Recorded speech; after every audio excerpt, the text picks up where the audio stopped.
Please ছাড়ুন। আপনারা কারা? এমন করছেন কেন? প্লিজ ম্যাম, চুপ করুন। আমাদের বসের আদেশ এটা। জেরিন আর কিছুই বলতে পারল না। তার আগে কিছু লোক তাকে বেহুশ হওয়ার ইঞ্জেকশন পুশ করে দেয়, আর সাথে সাথে বেহুশ হয়ে যায় জেরিন। কি অবস্থা ওর? ঠিক আছে তো? জি বস, আপনি চিন্তা করবেন না, সব ঠিক আছে। কাল সকালে চোখ মেলে জেরিন দেখবে তার আরেকটা জীবন শুরু হয়ে গিয়েছে। হা হা হা হা। পরদিন সকালে যখন জেরিনের ঘুম ভাঙে, তখন হঠাৎ করেই কাল রাতের এক ঝলক ফ্ল্যাশব্যাক মনে পড়ে যায়। সাথে সাথে তার ঘুমের ঘোর কেটে যায় এবং সে নিজেকে একটা মাস্টার বেডরুমে আবিষ্কার করে। আমি বাড়ি যাব। আপনারা কারা আর কেনই বা আমাকে এখানে ধরে নিয়ে এসেছেন? আপনারা কি সুন্দরী মেয়েদের কলিজা ভুনা করে খেয়ে ফেলেন নাকি? মা বলেছিল আমাকে বোরকাওয়ালিরা নাকি মেয়েদের ধরে এইভাবে নিয়ে যায়, কিন্তু আপনারা তো বোরকা পরেন না। তো কে আপনারা? আর আরে মরছে নাকি সব আমাকে এই রুমের মধ্যে বন্দি করে? জেরিন এসব বলে নিজের অজান্তেই কান্না করে দেয়। বেচারি অনেক ভয় পাচ্ছে। জাস্ট সে সাহসী, এটা দেখানোর জন্য এসব কথা বলা আর কি। হঠাৎ তখনই দরজা খুলে দেওয়া হয় বাহির থেকে, যা দেখে ভয়ে জেরিন 4 কদম পিছিয়ে যায়। কালকের মতো কালো পোশাক পরা দুজন প্রথমে রুমে ঢোকে, আর তারপর তাদের দুজনের পিছন থেকে একটা হ্যান্ডসাম ছেলে রুমে প্রবেশ করে। এতটাই সুদর্শন যাকে দেখলে যে কোনো মেয়ে কেন তার মাও বলতো, আই উইশ এমন একটা ছেলে যদি আমার মেয়ের জামাই হতো।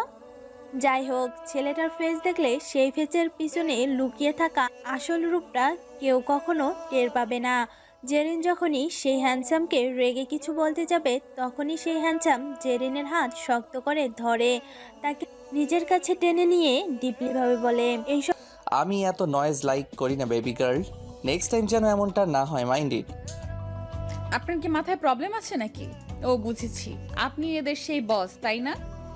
কেন আমাকে এখানে ধরে নিয়ে এসেছেন? আমি তো আপনাকে চিনিও না। আমি বাড়ি যাব। আর এটা আমাকে কোথায় নিয়ে এসেছেন? উফ, স্টপ। আমার এত কথা শুনতে ভালো লাগে না, তাই চুপ থাকাতেই তোমার মঙ্গল। আর লিসেন, তুমি তোমার বাড়ির নাম ভুলে যাও, আর কখনো যাওয়া হবে না তোমার সেখানে। বাকিটা আমি পরে ভেবে দেখব। আপাতত পাখিকে কিছুদিন খাঁচাই পুরে পোষত মানাই। আমার নামও জেরিন। আমাকে আপনি চেনেন না। আমি তো বাড়ি যাবই। আপনি এই কথা মাথায় ঢুকিয়ে নিন। চিনতেই তো চাই আমি তোমাকে, বেবি গার্ল। হা হা হা। বলে যখনই আমি তার লোকেদের নিয়ে রুম থেকে বের হবে, তার আগেই জেরিন আমিরের এক লোককে ধাক্কা দিয়ে রুম থেকে বের হতে নেয়, কিন্তু আমির জেরিনকে ধরে ফেলে। অনেকবার বেড়ে গিয়েছে তোমার, তাই না? তোমার বার আমি কমাচ্ছি। এ বলে আমি জেরিনকে ছুঁড়ে বিছানায় ফেলে দেয় এবং তার গার্ডদের ইশারা করে। ইশারা পাওয়া মাত্র গার্ডরা জেরিনের কাছে এগোতে থাকে। জেরিন বিপদের আশঙ্কা টের পেয়ে আমিরের কাছে ক্ষমা চাইতে শুরু করে, কিন্তু অনেকটা লেট হয়ে গিয়েছিল। মুহূর্তেই একজন গার্ড জেরিনের পা শক্ত করে ধরে ফেলে এবং অন্যজন তার হাত জেরিনে দু চোখ দিয়ে পানি গড়িয়ে পড়ে। নিজেকে বাঁচানোর সর্বোচ্চ চেষ্টা করে, কিন্তু দুজন পুরুষ মানুষের শক্তির সঙ্গে একটা মেয়ের পেরে ওঠা কোনোভাবেই সম্ভব নয়। বারবার সে আমিরের কাছে ক্ষমা চাইছিল, কিন্তু আমির এসব কথা না শুনে আবারও জেরিনকে ঘুমের ইঞ্জেকশন পুশ করে দেয়। বেবি গার্ল, তোমার সাহস কত বড়!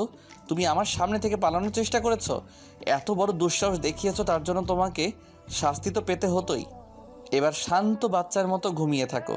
ভেবেছিলাম তোমাকে খাবার দেব, কিন্তু তুমি যা বেয়াদবি করেছো তাতে। কথাটা শেষ না করেই আমির তার লোককে রুম লক করে চলে আসতে বলে। রাতে যখন জেরিনের ঘুম ভাঙে, তখন সে চোখ মেললেই সামনের সোফায় আমিরকে একটা বই হাতে দেখতে পায়। আমিরের চোখ জেরিনের দিকে যেতেই সে জেরিনের কাছে আসে এবং বলে, জান, ক্ষুধা পেয়েছে নিশ্চয়ই, তাই না? আমি খাবার উপরে পাঠাতে বলেছি। জেরিন আর না করেনি, কারণ কাল থেকে একটা দানাও পেটে পড়েনি। খাওয়া শেষে আমির জেরিনকে বলে, তোমার জন্য একটা আলাদা রুম ডিজাইন করা হয়েছে, যেখানে তোমার জন্য সব কাপড়, জুতা, কসমেটিক্স স্টক করে রাখা হয়েছে। ডোন্ট ওরি লেডি, কোনো পেইন হবে না তোমার। আপনার থেকে বড় পেইন আবার কি? I just hate you. আপনি জানেন আমার ফ্যামিলি মেম্বারদের মধ্যে আমাকে নিয়ে কোনো টেনশন হচ্ছে? আবারও শুরু হয়ে গিয়েছে। আমার মেজাজ খারাপ করো না প্লিজ। শুনো, আমি এখানে এসেছি তোমাকে একটা কথা বলার জন্য। তুমি প্রিপারেশন নাও বিয়ের। 1 উইকে আমাদের বিয়ে হবে। আমার বাবা মা সুইজারল্যান্ড গিয়েছে, তাই 1 উইক সুযোগ পেয়েছো তুমি। তা না হলে এই মুহূর্তে তোমার বিয়েটা হয়ে যেত। যাক, সময় পেয়েছো, নিজেকে তৈরি করো আর আমাকে ভালোবাসো। জাস্ট এটাই যথেষ্ট। আরে কি বলছেন? একে তো চিনি না আপনাকে, তার উপর জোর করে আমাকে বিদেশে নিয়ে এসেছেন। এখন আবার বলছেন 1 উইকের মধ্যে আমার বিয়ে? আপনি কি আমার অভিভাবক নাকি যে যা বলবেন তাই শুনতে হবে? Yes, because from today I am your everything, mind it. এই বলে জেরিনের কপালে চুমু দিয়ে আমির রুম থেকে চলে যায়। জেরিন আবারও রুমে বন্দি, অনেক কান্না পাচ্ছে, কিন্তু কান্না করতে করতে এখন তো চোখের পানিও ফুরিয়ে এসেছে। যে করেই হোক আমার এখান থেকে যেতে হবে। আমি এই আমিরকে কখনোই ভালোবাসতে পারবো না, কারণ আমার পরিবার, আমার ভালোবাসা, আয়মান সব তো বাংলাদেশেই রয়েছে পড়ে। এসব বলেই জেরিন কান্না করতে করতে ঘুমিয়ে পড়ে। সকালে ঘুম থেকে উঠে জেরিন অনেক শকড হয়ে যায়, কারণ তার পাশে আমির ঘুমিয়েছিল। আর তার থেকেও বড় বিষয় হচ্ছে জেরিন আমিরের বুকে, সে আমিরের নিঃশ্বাসের শব্দ শুনতে পাচ্ছিল। হঠাৎ আমিরের ঘুম ভেঙে যায়, যা দেখে জেরিন তাড়াতাড়ি করে আবারও ঘুমের নাটক করা শুরু করে দেয়। কিন্তু আমির আগে থেকেই সব কিছু বুঝতে পেরে গিয়েছিল, আর তাই সে কোনো কথা না বলেই নিজের ঠোঁট জেরিনের ঠোঁটে ডুবিয়ে দেয়। জেরিন নিজের প্রাণপণ শক্তি দিয়ে আমিরকে সরানোর ট্রাই করলেও ব্যর্থ হয়। এমনিতেও পরপর 2টি ইঞ্জেকশন এর পেইন এখনও কমেনি। 15 মিনিট পর আমির জেরিনকে ছেড়ে দেয়, আর তখন জেরিন আমিরের থেকে দূরে সরে গিয়ে বলে, আপনি ছি, এত নোংরা, দূরে থাকবেন আমার থেকে। আপনার মতো আমি নোংরা না। এসব শুনে আমিরের গা আবারও রাগে গরম হয়ে যায়। সে রাগী গলায় জেরিনকে বলে, জাস্ট ওয়েট, তোমার শরীরের প্রতিটি ভাঁজে ভাঁজে লুকিয়ে থাকা রহস্য আমি উন্মোচন করব। তুমি শুধুই আমার দেখে নিও। এই বলেই সে ওয়াশরুমে চলে যায়। এদিকে আবারও জেরিনের নীরব কান্না শুরু হয়ে যায়। সময় চলে যাচ্ছে, বিয়ের দিন ঘনিয়ে এসেছে, এখনই সব অ্যারেঞ্জমেন্ট শুরু হয়ে গিয়েছে। তাই জেরিন ঠিক করে সে আর কান্না না করে এমন একটা প্ল্যান বের করবে যাতে করে এখান থেকে বের হওয়া যায় যে কোনো মূল্যে। কিছুক্ষণ পর ব্রেকফাস্ট করার জন্য জেরিনকে নিচে আসতে বলা হয়। সেও কোনো কথা না বলে নিচে এসে পড়ে। আমিরের কথা মতো সবটা খেয়েও নেয়, কিন্তু সন্দেহ তো আমিরের তখনই জাগে যখন তার প্রতিটি কথা জেরিন অক্ষরে অক্ষরে পালন করেছিল। কিন্তু তবুও আমির হ্যাপি ছিল যে জেরিন এখন তার সব কথাই শুনছে, আর তাই সে জেরিনকে আর কিছুই বলে না। রাতে আমির বাড়ি ফিরলে দেখতে পায় জেরিন আর কান্না করছে না। সে যখনই জেরিনকে জিজ্ঞেস করতে যাবে খাবার খাওয়ার কথা, তখনই জেরিন তাকে বলে ওঠে, আমির, আপনাকে কিছু বলার ছিল আমার। শিওর জান। জান শব্দটি আমিরের মুখে শুনে গাটা একেবারে জ্বলে যাচ্ছিল জেরিনের। কিন্তু কি করার, এখান থেকে পালাতে হলে আমির এবং তার কথা সব কিছুই তাকে সহ্য করতে হবে। তাই আর দেরি না করে সে আমিরকে বলে, আমি ভাগ্যকে মেনে নিয়েছি, আমি রাজি বিয়েতে। আমিরের একটু খটকা লাগে, বাট সে এত কেয়ার করে না এবং বলে, জেরিন, আমি চাই তোমাকে বাধ্যভাবে নিজের করে নিতে। আমি অনেক ভালোবাসি তোমাকে, বিলিভ মি। কিন্তু যদি পরে জানতে পারি তুমি আমাকে বোকা বানানোর ট্রাই করছো, তাহলে সেদিন আমার থেকে খারাপ আর কেউই হবে না। তোমার চিৎকারে পুরো বাড়ি কেঁপে উঠবে সেদিন। এই বলে একটা ডেভিল হাসি দেয় এবং জেরিনের কপালে চুমু দিয়ে শাওয়ার দিতে চলে যায়। এইভাবে 1 সপ্তাহের মধ্যে জেরিন আমিরের ভরসা ভালোবাসা দুটোই আদায় করে নেয়। দেখতে দেখতে বিয়ের দিন চলে আসে। আমিরের বাবা মা এবং কাজিনরাও চলে এসেছে। সকলে নতুন বউ নিয়ে কি আনন্দ উল্লাস, কিন্তু খেলা তো এখনই শুরু। এই কয়েকদিনে জেরিন এতটাই আমিরের ভরসা জুগিয়েছিল যে আমির জেরিনের উপর নজরদারি ও বন্ধ করে দেয়, কিন্তু এটাই যে বিপদ ডেকে আনে। বিয়ের দিন জেরিনকে পরীর মতো করে সাজানো হয়, সব ঠিকঠাক হয়ে গিয়েছিল। কিন্তু যখনই আমিরের কাজিনরা জেরিনকে রুম থেকে আনার জন্য যায়, তখনই শকড হয়ে যায়, কারণ রুমের ভেতর জেরিন তো ছিলই না। কাজিনরা তখনও বুঝতে পারেনি যে জেরিন কোথায় গিয়েছে। স্বাভাবিকভাবেই ওয়াশরুম সহ অন্যান্য রুম, এক কথায় বাড়িতেই জেরিনকে খোঁজা শুরু হয়ে যায়। ওদিকে কাজী বউয়ের জন্য অপেক্ষা করছিল। অনেক পরেও জেরিন না আসায় আমিরের রাগ উঠতে শুরু হয়ে যায়। সে যখনই উঠতে নেয় তখন তার কাজিন এসে জানায় জেরিনকে কোথাও খুঁজে পাওয়া যাচ্ছে না। এটা শুনে আমিরের কিছুতেই বিশ্বাস হচ্ছিল না। সে তার কাজিনকে আবার আস্ক করে। Are you sure? কারণ এটা মজা করার সময় না। ব্রো, আমি কি তোকে মিথ্যা কথা বলবো? তাও আবার এমন একটা মুহূর্তে? বিশ্বাস না হলে নিজে গিয়ে দেখ। আমির আর দেরি না করে সব রেখে জেরিনকে খুঁজতে চলে যায়। যখন সে সত্যি জেরিনকে খুঁজে পায় না, তখন তার শরীর রাগে লাল হয়ে যায়, চেহারায় হিংস্র ভাব চলে আসে। জেরি না করেছো, ভালো করনি। আমার বিশ্বাস ভাঙার শাস্তি যে কতটা ভয়ানক হয় না তোমার চিন্তার বাহিরে। আর পালিয়ে তুমি কোথায় যাবে? তোমাকে আমির খানের কাছেই ব্যাক করতে হবে। এইসব বলে সে বাড়ির সব গার্ডদের ডেকে আনে। তোমরা থাকতে বাড়ি থেকে একটা মেয়ে পালিয়ে কি করে যায়? স্যার, আপনি তো বলেছিলেন ম্যামের ওপর এখন আর নজর রাখা লাগবে না। আর বাড়িতে এত মানুষ, কেউ ঢুকেছে তো কেউ বের হচ্ছে, তাই হয়তো আমরা বুঝতে পারিনি। তোরা কেউ কাজের না। যদি জেরিনকে না পাই তাহলে তোরা কেউ বাঁচতে পারবি না। আগে থেকে কাফনের কাপড় কিনে রাখিস। আমির আর লেট না করে গাড়ি নিয়ে বেরিয়ে যায়। সব জায়গায় খোঁজ চলে যায়, এয়ারপোর্ট, বাস স্ট্যান্ড, সব জায়গায়, যাতে করে জেরিন কিছুতেই ইতালি ছেড়ে বাইরে যেতে না পারে। অন্যদিকে জেরিনের পালিয়ে কই চলে এসেছে সে নিজেও জানে না। হঠাৎ একটা নতুন রাস্তায় ঢুকবে, তখনই দুজন ছেলের কণ্ঠ ভেসে উঠল। শুনলাম আমির খানের বউ নাকি বিয়ের আসর থেকে পালিয়েছে। ধরে দিতে পারলে তো অনেক কিছু পাবো রে। হা হা হা। তুই কই পাবি? স্বপ্ন দেখ বসে বসে। এসব কথা শুনে জেরিন আর সেই রাস্তায় না ঢুকে অন্যদিকে দৌড় শুরু করে। আসলে জানেন জেরিনকে গার্ডরা চিনতে পারেনি কেন? কারণ সে বিয়ের কাপড় গহনা সব খুলে একেবারে প্ল্যান করে পালিয়েছে। বউয়ের বেশি পালালে কবেই ধরা খেত। এদিকে বারিশও সব কিছু ফেলে জেরিনকে খুঁজতে চলে যায় গাড়ি নিয়ে। মা সেলিনা খানও ছেলের এমন রাগকে ভয় পান। সে আন্দাজ করতে পেরেছিল জেরিনের কপালে আজ অনেক ভয়ানক কিছু লেখা হয়ে গিয়েছে।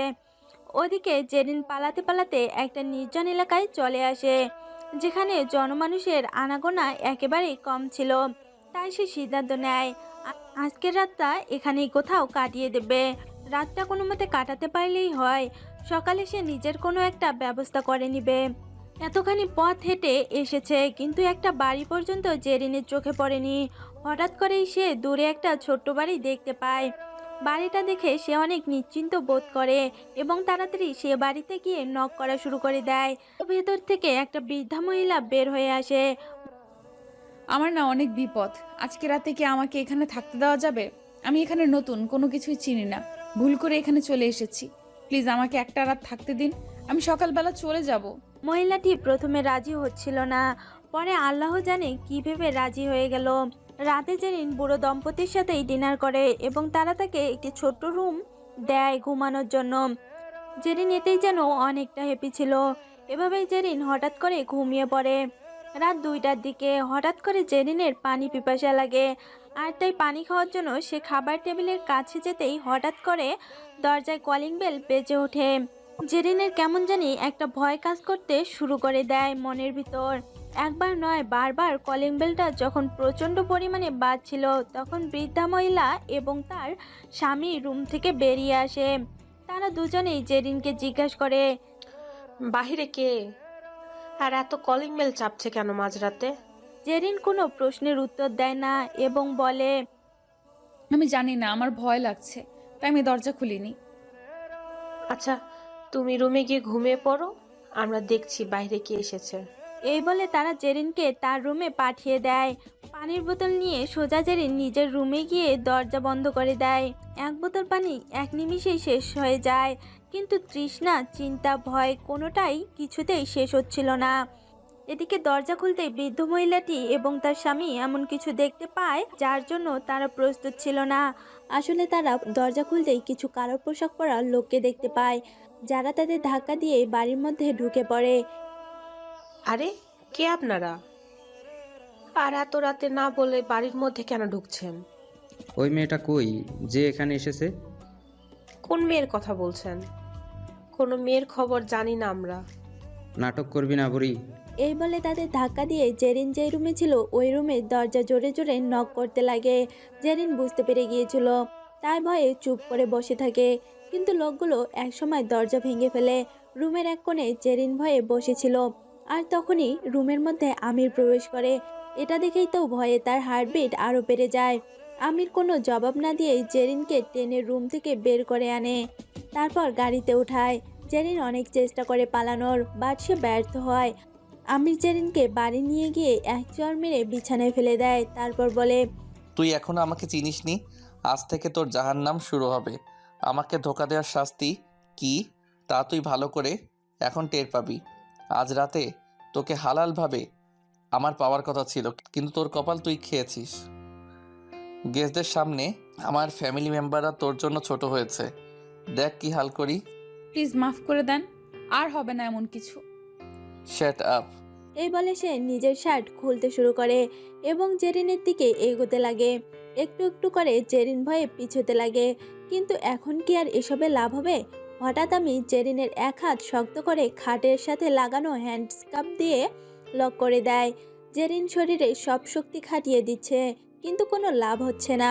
এভাবে হাত নাড়ানো জেরিনের টোটালি অফ, তাই আস্তে করে জেরিনের পাগুলো হার্ডলি চেপে ধরে টেলিস্কোপিক টিউবের সাথে আটকে দেয়। জেরিন যখনই পা ছোটাছুটি করতে নেয়, তখনই সেই টিউব আরও প্রশস্ত হতে শুরু করে।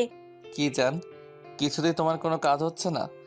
এই বলেই সে জেরিনের কানের কাছে যায় এবং বলে, আমি জানতাম তুমি এমন হাত পা ছোড়াছুড়ি করবে, তাই এসব ব্যবস্থা। এটা টেলিস্কোপিক টিউব, যত নড়বে তত এটা প্রশস্ত হবে। এই বলেই সে জেরিনের কানে কামড় বসিয়ে দেয়। ব্যথায় জেরিন আহাম বলে চিৎকার দেয়, কিন্তু আমিরের এসবে খেয়াল নেই। আস্তে আস্তে সে নিজের ঠোঁট জেরিনের ঠোঁটে ডুবিয়ে দেয়। নিঃশ্বাস বন্ধ হয়ে যাচ্ছে জেরিনের, কিন্তু কিছুই করতে পারছে না। এভাবেই সে জেরিনের সারা শরীর খুবলে খুবলে খায়, নানাভাবে জেরিনকে পানিশমেন্ট দেয়।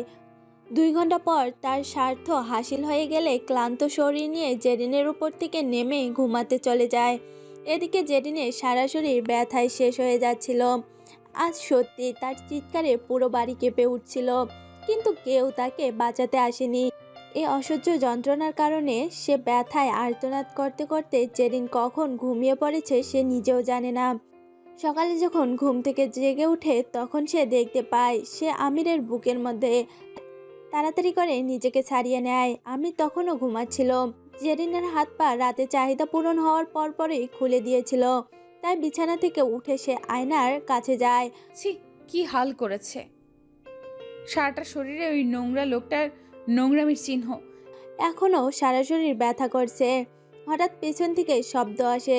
ঘাড় ঘোরাতেই জেরিন দেখতে পায় আমির উঠে গিয়েছে। আপনার কি কোনো জামা কাপড় নাই নাকি? নোংরামির একটা লিমিট থাকা দরকার। দেখেন কি হাল করেছেন, আমার সতীত্ব নষ্ট করে দিয়েছেন আপনি আমার। এখন এই মুখ আমি কাকে দেখাবো? আমাকে দেখালেই হবে। এই বলেই আমির জেরিনের কপালে চুমু দেয় এবং তার কানের কাছে এসে বলে, তিলটা কিন্তু অনেক সুন্দর জায়গায় তোমার। এই বলে মুচকি হাসি দিয়ে ওয়াশরুমে চলে যায় সে। কিন্তু এটা যে এখন শুধুমাত্র ভালোবাসার হাসি না, এটার পিছনে লুকিয়ে আছে তাকে ধোঁকা দেওয়ার ভয়ানক এক প্রতিশোধের গল্প। জেরিনের রুমের মধ্যেই এখন সিসিটিভি ক্যামেরা, কিন্তু এটা জেরিন জানে না। রুমের সামনে 2 জন লোককেও পাহারা দেওয়ার জন্য নিযুক্ত করা হয়েছে। আজ আমি সন্ধ্যায় বাড়ি ফিরে আসে, এসেই আগে জেরিনের কাছে যায়। গিয়ে দেখে জেরিন শুয়ে আছে। আমিরকে দেখে জেরিন ভয়ে পিছিয়ে বসে। ভয় পাচ্ছ কেন? আপনি নরখাদক। তুমি কি? আমি কি মানে? আমার মনটাকে যে এভাবে খেয়ে ফেললে কাঁচা, তার বেলায় কিছু না। শুনুন, আমি আপনার বউ না, তাই আমি পালিয়েছি। আর এত মেয়ে থাকতে আমার পেছনে কেন লেগেছেন? আপনার তো ভাত ফেললে কাকের অভাব হয় না। না জানি কত মেয়ের সাথে বিছানায় জড়াজড়ি করেছেন। এই তো মেজাজটা গরম করে দিলি। বাসায় ঢুকতে না ঢুকতে তোর ফালতু কথা শুরু। এসব বলেও সে নিজেকে কন্ট্রোল করে নেয়। আমি অন্য কাউকে ভালোবাসি। তুমি কি চাও না জান তোমার প্রেমিক হাত পা চারটে নিয়ে সুস্থভাবে বেঁচে থাকুক? ও তোমার তো একটা ছোট বোনও আছে। তুমি তো আর বড় বোন হয়ে চাইবে না তোমার বোনের একটা নোট ভিডিও বের হোক, তাই না? না, দেখুন, আমাকে যাই করুন না কেন, ওদের কিছু করবেন না। তুমি জানো তোমাকে আমি প্রথম দেখাতেই ভালোবেসে ফেলেছিলাম। প্রথম তোমাকে আমি আমার কোম্পানির সামনে দেখেছিলাম। আমি তখন মিটিং শেষ করে সবেমাত্র গাড়ি নিয়ে বের হচ্ছিলাম। একবার না কয়েকবার তোমাকে আমি আমার কোম্পানির সামনে দিয়ে হেঁটে যেতে দেখেছি। চেয়েছিলাম তোমাকে নিজে থেকে গিয়ে প্রপোজ করতে। এত সুন্দর একটা সারপ্রাইজ দিব ভেবেছিলাম, যা তুমি কখনো হয়তো বা কল্পনাও করতে পারবে না। কিন্তু সেদিনই আমার মেজাজ গরম হয়, যখন তোমাকে আমি তোমার বয়ফ্রেন্ডের সাথে হাত ধরে রাস্তায় হেঁটে হেঁটে গল্প করতে দেখি। শোনো, আমি না লাইফে কখনো কোনো কিছু করার জন্য কারো থেকে পারমিশন নেইনি। আমি প্রয়োজনও মনে করি না কোনো পারমিশন নেওয়ার। কিন্তু ভেবেছিলাম নিজে থেকে তোমাকে প্রপোজ করব, ভালোবাসার কথা জানাবো। কিন্তু তুমি যা করেছো তা মোটেও সহ্য করার মতো ছিল না। তোমাকে ভালোবাসার একমাত্র হক আমার। আমি ছাড়া তোমার দিকে অন্য কেউ চোখ তুলে তাকালে আমার সহ্য হয় না। আমার মন চায় তাকে খুন করে ফেলি। কিন্তু তাও তোমার কথা চিন্তা করে তোমার বয়ফ্রেন্ডের কোনো ক্ষতি আমি করিনি। কিন্তু তাই বলে তুমি এটা ভেবো না যে তার কোনো ক্ষতি হবে না। তুমি যদি আমার কথা না শোনো, আমাকে বিয়ে না করো, তাহলে তোমার পুরো ফ্যামিলির উপর নেমে আসবে ভয়ানক এক মহামারী, যে মহামারী তোমার পুরো পরিবারকে নিস্তেজ করে দিবে। কিছুতেই আমি আপনাকে বিয়ে করব না। এই কান খুলে শুনে রাখুন, দেখি আপনি কি করতে পারেন। ও তুমি দেখতে চাও আমার ক্ষমতা কি? ওয়েট বেবি, দেখাচ্ছি। এই বলে আমির একটি ভিডিও ওপেন করে, যা দেখে জেরিনের পা থেকে মাথা সম্পূর্ণ কেঁপে ওঠে। আপনি আমার বোন যারাকে কিডন্যাপ করেছেন, প্লিজ ওর কোনো ক্ষতি করবেন না। ও ছোট মানুষ, কিছু বোঝে না এসব। ও না হয় ছোট, কিছু বুঝে না, কিন্তু তুমি তো বড়, তুমি তো সব বোঝো। তাহলে কেন বুঝদারের মতো কাজ করছো না বেবি? আপনাকে বিয়ে করলেই তো সব সমস্যার সমাধান হয়ে যাবে, তাই না? করব আমি আপনাকে বিয়ে। নিজের পরিবারের সম্মান বাঁচাতে আমি সব করতে রাজি। এমনিতেও আমার জন্য পরিবারের মাথা একেবারে নিচে নেমে গিয়েছে। তারা ভাবছে আমি অন্য একজনের সাথে পালিয়ে গিয়েছি, কিন্তু বাস্তবতা যে কতটা নিষ্ঠুর তা হয়তোবা তারা বুঝতেও পারেনি। আপনি আমাকে আমার পরিবারের সামনে খারাপ বানিয়ে দিয়েছেন। একদম চুপ থাক। ভাইরে ভাই, তুই এত কথা বলিস কি করে? আমার কানটা একেবারে হ্যাং হয়ে গিয়েছে। প্লিজ আমির। ওলে, ভয় পেয়ে গিয়েছো বুঝি? আচ্ছা শুনো, তোমাকে তো আমি বিয়ে করবই, কিন্তু তার আগে তো কয়দিন আমাকে তোমার খুশি করতে হবে। আমি যা যা বলবো সব করতে হবে, সব। কিন্তু আমিরের মাথায় যে কি চলছে তা কেউ জানে না। প্রতিশোধ নেওয়ার জন্য একটা মানুষ সব কিছুই করতে পারে। শুনো, রাতে একটা হট ড্রেস পরে আমার সামনে আসবে। আমি রুমে এসে যেন দেখি তুমি রেডি হয়ে গিয়েছো। Mind it. এইসব বলে আমির ফ্রেশ হয়ে তার মায়ের রুমে চলে যায়। অ্যামি, তুমি কি সত্যি জেরিনকে ভালোবাসো? আমার জানি কেন অনেক ভয় লাগছে। মম, ভয় পাওয়ার কি আছে? ভয় তো জেরিন পাবে। আমাকে ধোকা দেয়। ওর সাহস কত বড়! ও জানে না প্রতারকদের আমি কতটা ঘৃণা করি। কিন্তু দুলার কি হবে? আমরা চেয়েছিলাম ও যেন আমাদের ঘরের বউ হয়ে আসুক। আর মেয়েটা একেবারে আমাদের ফ্যামিলির জন্য যেমন পারফেক্ট, তেমনি সে তোমাকে অনেক ভালোবাসে। আমাকে কে ভালোবাসলো সেটা ফ্যাক্ট না, আমি কাকে ভালোবাসি সেটাই আসল বিষয়। কিন্তু দোলা সত্যিই পারফেক্ট। আসলে দোলা হচ্ছে আমিরের স্কুল ফ্রেন্ড। শুধু স্কুল ফ্রেন্ড না, বরং দোলার বাবা এবং আমিরের বাবা একে অপরের বিজনেস পার্টনার এবং ছোটবেলাকার বন্ধু। দুই ফ্যামিলি ছোট থেকে চেয়েছিল এদের দুজনকে একসাথে বিয়ে দেওয়ার। কিন্তু জানেনই তো আমির কতটা জেদি ছেলে। কিন্তু অনেক সময় মানুষের প্রতিশোধের আগুনে জ্বলে এমন অনেক কিছুকে আপন করে নেয় যা সে কখনো আপন করতে চায়নি। আমি তুই যাকেই বিয়ে করিস না কেন, তাড়াতাড়ি বিয়ের কাজটা সেরে নে। আমি কি আর নাতি নাতির মুখ দেখতে পারবো না? সব পারবে। শুনো, আমি আজকে রাতেই দোলাকে এখানে চলে আসতে বলবো। সব ব্যবস্থা করে ফেলবো। এমনিতে অনেক দিন ধরে আমার সাথে কোনো কথা হয়নি। ওমা, এটা তো ভালো খবর, কিন্তু হঠাৎ করে তুই দোলাকে এখানে আসতে বলছিস কেন? মেয়েটা এমনিতেই তোকে ভালোবাসে, তার উপর যদি জানতে পারে তুই আরেকটা মেয়েকে বাড়িতে নিয়ে এসেছিস, তার সাথেই সময় কাটাচ্ছিস, তাহলে ওই মেয়েটার কি অবস্থা হবে তুই বুঝতে পারছিস? কিছু হবে, কারো ভালো করতে গেলে তো কারো ক্ষতি হয়েই যায়। মা, তুমি ঘুমিয়ে পড়ো। বাই, গুড নাইট মম। এই বলে আমির জেরিনের রুমে প্রবেশ করে, কিন্তু সেখানে গিয়ে দেখে জেরিনকে সে যেই ড্রেসটা পরতে বলেছে তা এখনো বিছানার উপরেই রাখা, আর জেরিন ঘুমিয়ে পড়েছে।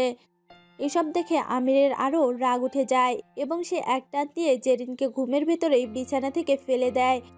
আপনি কি মানুষ? ব্যথায় জেরিন কান্না করা শুরু করে দেয়। তোকে বলেছিলাম না রেডি থাকতে? কি করে রেডি হব? কি বাজে ড্রেস এটা, ছি। এখনই পর, আমার সামনেই। নিজের বিপদ ডেকে আনিস না। বোনের কথা মনে আছে তো? এখনও কিন্তু ওর উপর শারীরিক নির্যাতন শুরু হয়নি, শুধু খাওয়াটা বন্ধ করা হয়েছে। আল্লাহ, ও ছোট মেয়ে, আমি আপনার কথা শুনলে কি ওকে খাবার দিবেন প্লিজ? ভেবে দেখতে পারি। এরপর জেরিন আস্তে আস্তে করে আমিরের সামনে গিয়ে নিজের জামা খোলা শুরু করে। আমির সোফায় বসে তা উপভোগ করছিল। এরপর সে ওই বাজে জামাটা পরে আমিরের সামনে গিয়ে দাঁড়ায়। আমির নেশালো চাহনি দিয়ে জেরিনের ঠিক কাছে এসে দাঁড়ায়। তারপর সে জেরিনের কাছে গিয়ে বলে, প্রেম যন্ত্রণা যে কি মারাত্মক তা তুমি আস্তে আস্তে টের পাবে। এই বলে সে জেরিনকে ধাক্কা দিয়ে সেই রুম থেকে চলে যায়। সেদিন রাতে আমির বাইরে হ্যাং আউট করে। 2 দিন কেটে যায়। সেই দিন রাতের পর থেকে আমির জেরিনের খোঁজ একবারও নিতে আসেনি। জেরিনের চোখে মুখে একটাই প্রশ্ন, একটা লোক যে কিনা তাকে পাগলের মতো ভালোবাসতো তার এত দ্রুত পরিবর্তন ঘটে কি করে? তাকে সে দেখতে পর্যন্ত আসে না। জেরিন আর কোনো কিছু না ভেবে আস্তে আস্তে করে সিঁড়ি দিয়ে নিচে নেমে যায়। সেখানে গিয়ে দেখে নিচে আমিরের মা বসে আছে। জেরিনকে দেখে সোফিয়া বেগম বললেন, আরে মা, তুমি নিচে নামলে যে? আসো, এখানে বসো। কতক্ষণ আর একটা রুমের মধ্যে বন্দি থাকা যায় আপনিই বলুন? নিচে আসার অনুমতি তো তোমার আছেই, কিন্তু তুমি তো নিজেই আসোনি এতদিন। আজ এসেছো দেখে ভালো লাগছে। শরীর ঠিক আছে তোমার? হ্যাঁ, আমি ঠিক আছি। আচ্ছা, একটা কথা জিজ্ঞেস করি। আমির 2 দিন ধরে আমার সাথে দেখা করছে না, কথা তো বলো দূরে থাক। কি হয়েছে বলতে পারবেন? হঠাৎ ওর কথা জিজ্ঞেস করছো যে? ওকে তো তুমি ভালোবাসো না, ওর খবর দিয়ে কি করবে? এইভাবে বলছেন কেন? আমি জানি আপনার আমার প্রতি অনেক রাগ। আমি ওই দিন যে কাজটা করেছি তা ঠিক হয়নি। আচ্ছা, আপনার কি মনে হয় আপনার ছেলে কি সত্যিই আমাকে ভালোবাসে, নাকি আমার সাথে টাইম পাস করছে? একটা কথা কি জানো, আমি আমার ছেলেকে অনেক মেয়ের সাথে মিশতে দেখেছি, কিন্তু কোনো নারীর প্রতি সে এতটা আসক্ত ছিল না যতটা না আসক্ত তোমার প্রতি ছিল সে। যাই হোক, এখানে যেহেতু এসেছো একটু বসো, আমাদের একজন মেহমান আজকে বাড়িতে আসবে। হঠাৎ এই 2 দিন আমিরকে না দেখতে পেয়ে কেমন জানি বুকের ভিতরে খালি খালি অনুভব করছিল জেরিন। তাহলে কি জেরিনের মনে আমিরকে নিয়ে কোনো অনুভব কাজ করা শুরু করে দিয়েছে? একটু পরই একটি মেয়ে এসে বাড়িতে ঢুকে, যাকে দেখে আমিরের কাজিনরাও তার কাছে চলে যায়। মেয়েটাকে দেখে সবাই যা শুরু করছিল, মনে হচ্ছিল যেন মেয়েটা তাদের বাড়ির বউ, ন্যাকা। এসব জেরিনের একদম পছন্দ হচ্ছিল না। তাই সে নিজের রুমে যেতে নেয়, কিন্তু তখনই আমিরের মা জেরিনকে পেছন থেকে ডাক দেয়। এই জেরিন, কোথায় যাচ্ছ? দোলার সাথে পরিচয় তো হয়ে যাও। কোনো উপায় না থাকায় জেরিনকে সেখানে যেতে হয়। ও হচ্ছে দোলা, আমিরের বেস্ট ফ্রেন্ড। ওদের সম্পর্ক অনেক ক্লোজ। ও, হাই দোলা, আমি জেরিন। তোমাকে তো চিনতে পারলাম না। এই প্রশ্ন শুনে জেরিন কি উত্তর দিবে বুঝতে পারছিল না। না সে আমিরের জিএফ, না বউ। তাহলে তো আশ্রিতা ছাড়া কিছুই জবাব দেওয়ার মতো নেই।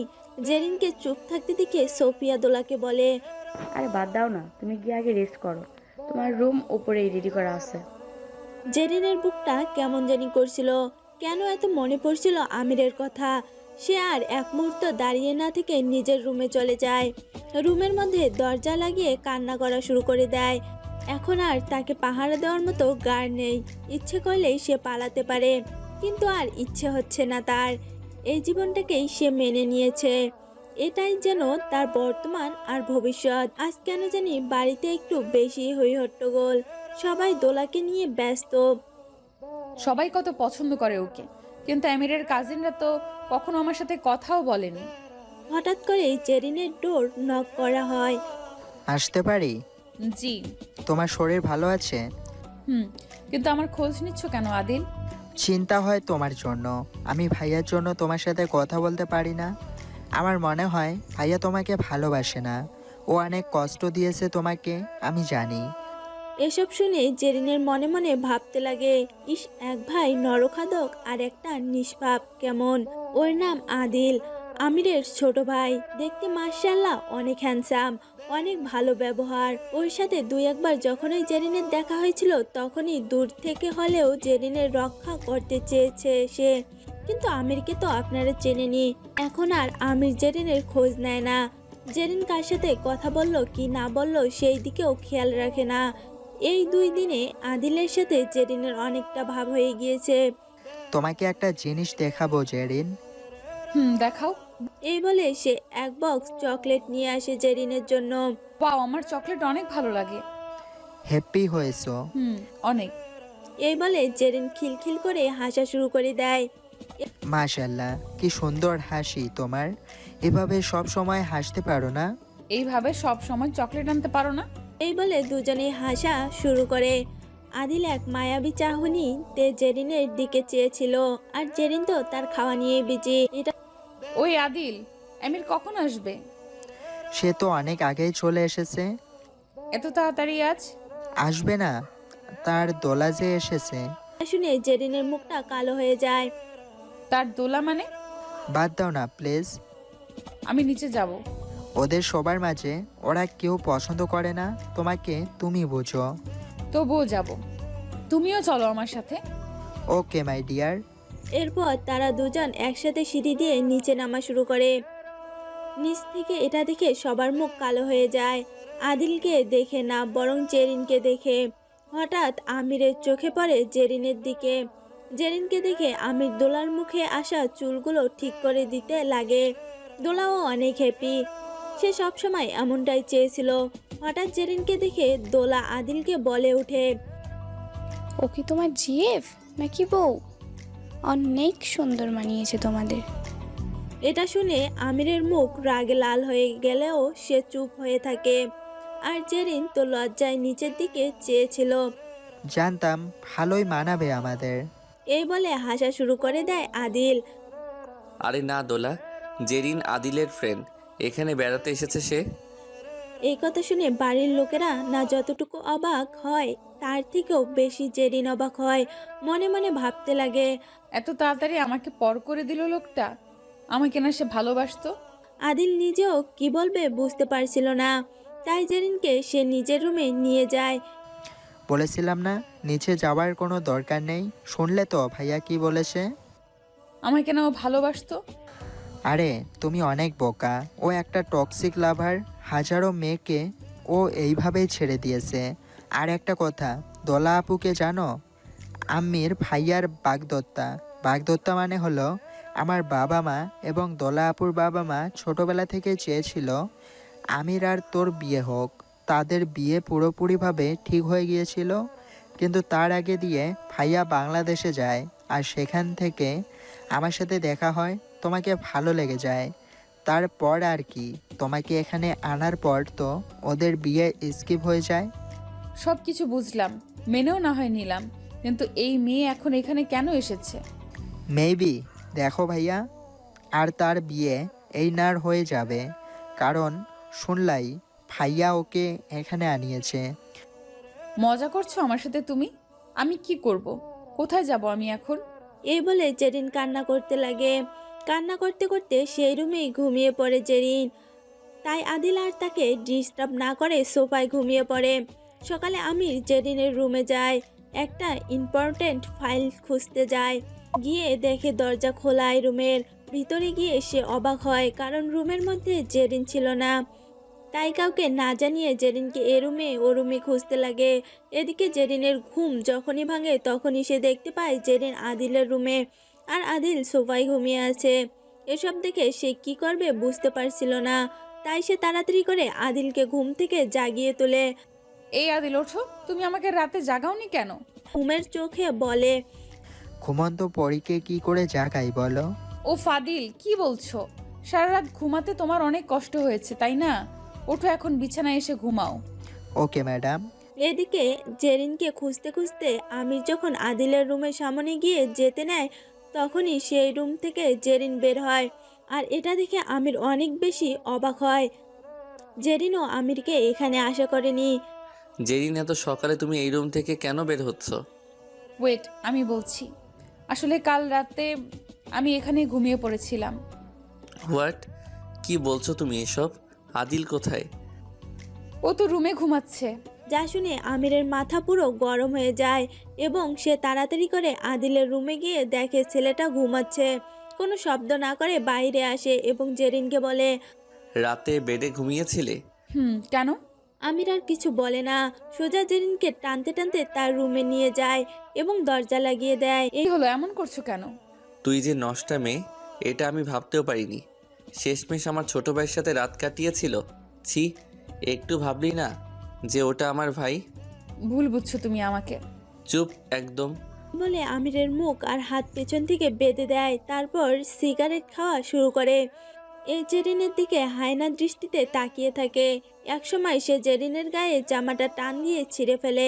জেরিন বারবার ক্ষমা চাইছিল আমিরের কাছে, কিন্তু এসব ক্ষমা তো তার কান অবধি যায়নি। আমি জ্বলন্ত সিগারেটটা দিয়ে জেরিনের পেটে পুড়িয়ে দেয়। ব্যথায় জেরিন আর্তনাদ করতে শুরু করে। একসময় জেরিনকে যন্ত্রণা দেওয়া শেষ হয়ে গেলে আমির সেই রুম থেকে বেরিয়ে যায়। জেরিনের সুন্দর পেট এখন আমিরের ভালোবাসার চিহ্ন। সে তাকে এতটাই ভালোবাসে যে তাকে যন্ত্রণা না দিলে তার শান্তিই লাগে না। দুপুর গড়িয়ে বিকেল হয়ে যাওয়ার পালা, কিন্তু জেরিন তার রুম থেকে বের হয়নি। এটা দেখে আদিলের অনেক চিন্তা হতে লাগে, আর তাই সে আর দেরি না করে জেরিনের রুমে যায় এবং সেখানে গিয়ে দেখে জেরিন খাটের কোণে পড়ে আছে। তাড়াতাড়ি করে জেরিনের কাছে যেতেই সে লক্ষ্য করে জেরিন জ্ঞান হারায়নি, কিন্তু তার অবস্থা খুবই খারাপ। যখনই সে জেরিনকে কোলে তুলে বিছানায় শোয়াতে যাবে তখনই তার হাত জেরিনের পেটের মধ্যে লাগে, আর জেরিন ব্যথায় বলে চিৎকার দিয়ে ওঠে। এটা দেখে যখনই সে জেরিনকে বিছানায় শুইয়ে দিয়ে পেটের উপর থেকে জামাটা একটু সরায়, তখনই তার চোখ কপালে উঠে যায়, কারণ জেরিনের পেট পুড়ে গিয়েছিল আর পুড়ে যাওয়া স্থান দিয়ে রক্ত বেরোচ্ছে। এটা দেখে আদিল আর বুঝতে বাকি থাকে না যে এসব কার কাজ। আদিল তাড়াতাড়ি করে মলম নিয়ে আসে এবং আস্তে আস্তে করে জেরিনের পেটের মধ্যে লাগিয়ে দেয়। আদিলের নিজের ভিতরও জলে পুড়ে ছারখার হয়ে যাচ্ছিল জেরিনের এই কষ্ট দেখে। রাতে আদিল জেরিনকে খাইয়ে ঘুম পাড়িয়ে দেয়। পরদিন সকালে আমির সবাইকে নিচে ডেকে আনে, জেরিনও ছিল। মা, তোমাকে একটা ইম্পর্টেন্ট কথা বলার আছে।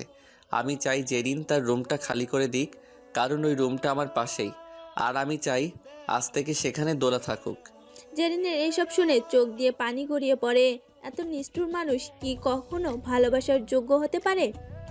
তখনই হঠাৎ জেরিন বলে ওঠে, আমি কিছু বলতে চাই আমির আপনাকে। কি? অনেক দিন তো এইখানে থাকলাম, আমার শখ আহ্লাদ সবই পূরণ হয়ে গিয়েছে। এখন আমি বাড়ি যাব এই সপ্তাহেই। এটা শুনে আমির অনেক অবাক হয়।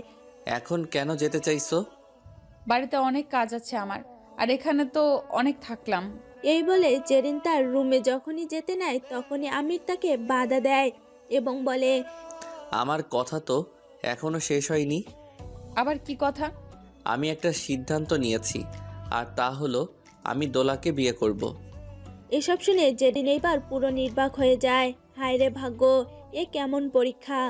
জেরিন আর এক মুহূর্তও দেরি না করে নিজের রুমে গিয়ে প্যাকিং শুরু করে। কি করছো জেরিন? দেখো আদিল, এখানে আর এক মুহূর্ত থাকা আমার পক্ষে সম্ভব না। কিন্তু এখন তো আর সাথে সাথে বাংলাদেশ যাওয়া পসিবল না। তুমি আমাকে একটা হেল্প করবে? 1 উইকের জন্য হলেও এখানে থাকার একটা জায়গা করে দিতে পারবে? তারপর বাংলাদেশে যাওয়ার ব্যবস্থাটা প্লিজ করে দিও। দিব, কারণ আমি চাই না এখানে আর তোমাকে কষ্ট পেতে হোক। থ্যাঙ্কস।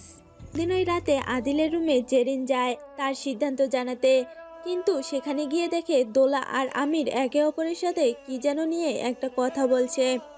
সরি, আমি তোমাদের ডিস্টার্ব করতে চাইনি, কিন্তু একটা ইম্পর্টেন্ট কথা বলতে আমি এখানে এসেছি। যা বলার ফার্স্ট বলো, কারণ আমি আর দোলা একটু ওর লেট নাইট ডিনার করতে বাইরে যাব। আমি কাল চলে যাচ্ছি, এটাই বলতে এসেছিলাম।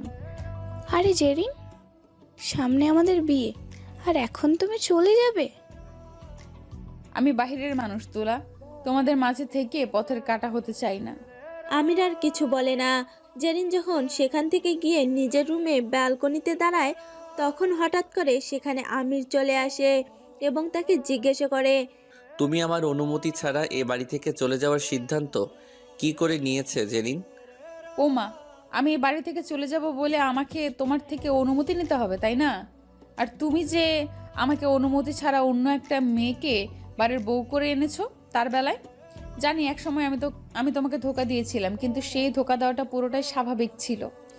আমার জায়গায় যে কোনো মেয়ে নিজের জীবন বাঁচাতে একই কাজ করত, কিন্তু আমি সময়ের সাথে নিজেকে পরিবর্তন করে নিয়েছিলাম, ভালোবাসতে শুরু করেছিলাম তোমাকে। আর তুমি নিজে যে এত বড় ধোকাবাজ তা আমার জানা ছিল না। কেন করছো অন্য একটা মেয়েকে বিয়ে? আমার জীবনটা নষ্ট করে? আমার মন চেয়েছে তাই আমি দোলাকে বিয়ে করছি, আর এটাই আমার কাছে ভালো মনে হচ্ছে।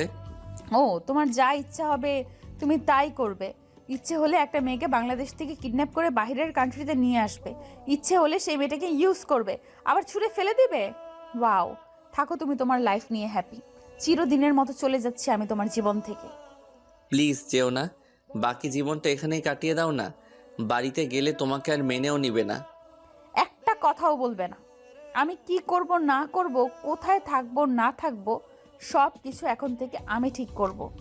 অনেক অত্যাচার সহ্য করেছি তোমার, আর এর থেকেও বেশি খারাপ তখনই লেগেছে যখন তুমি আমার চরিত্র নিয়ে বাজে ভেবেছো। কিন্তু একটা কথা কি জানো, তোমার ভাই আদিল ঠিক তোমার বিপরীত।